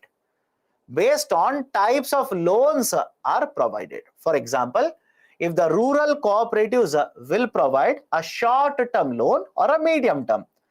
Again, don't worry about what is a short-term and medium-term in agriculture sector. I will tell you later. When I take up agriculture, I will tell you. Please don't worry about it today. So if a bank, that is a cooperative bank, provides short-term or medium-term loan to agriculture sector, it is right on one side. If the another bank provides long-term loans to agriculture sector, it is another side. That is how the division is done in the rural cooperatives.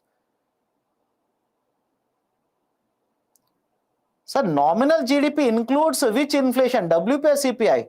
My dear, you are confused about the concept itself. What is nominal GDP? You tell me, what is nominal GDP? How do you calculate nominal GDP?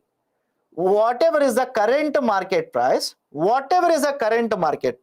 will take it to calculate nominal GDP. Are you accounting for inflation there?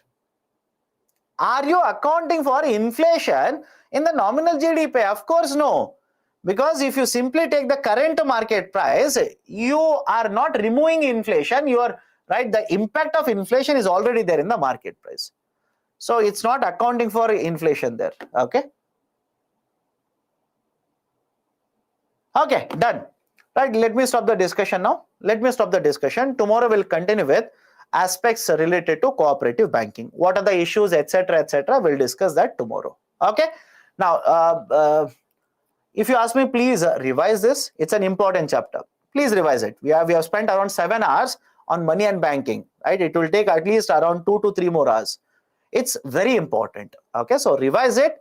Read newspaper, especially business page. I'm worried about only business page. Please read the business page. Done? Okay. So let me stop the discussion today here. See you tomorrow again at 6 a.m.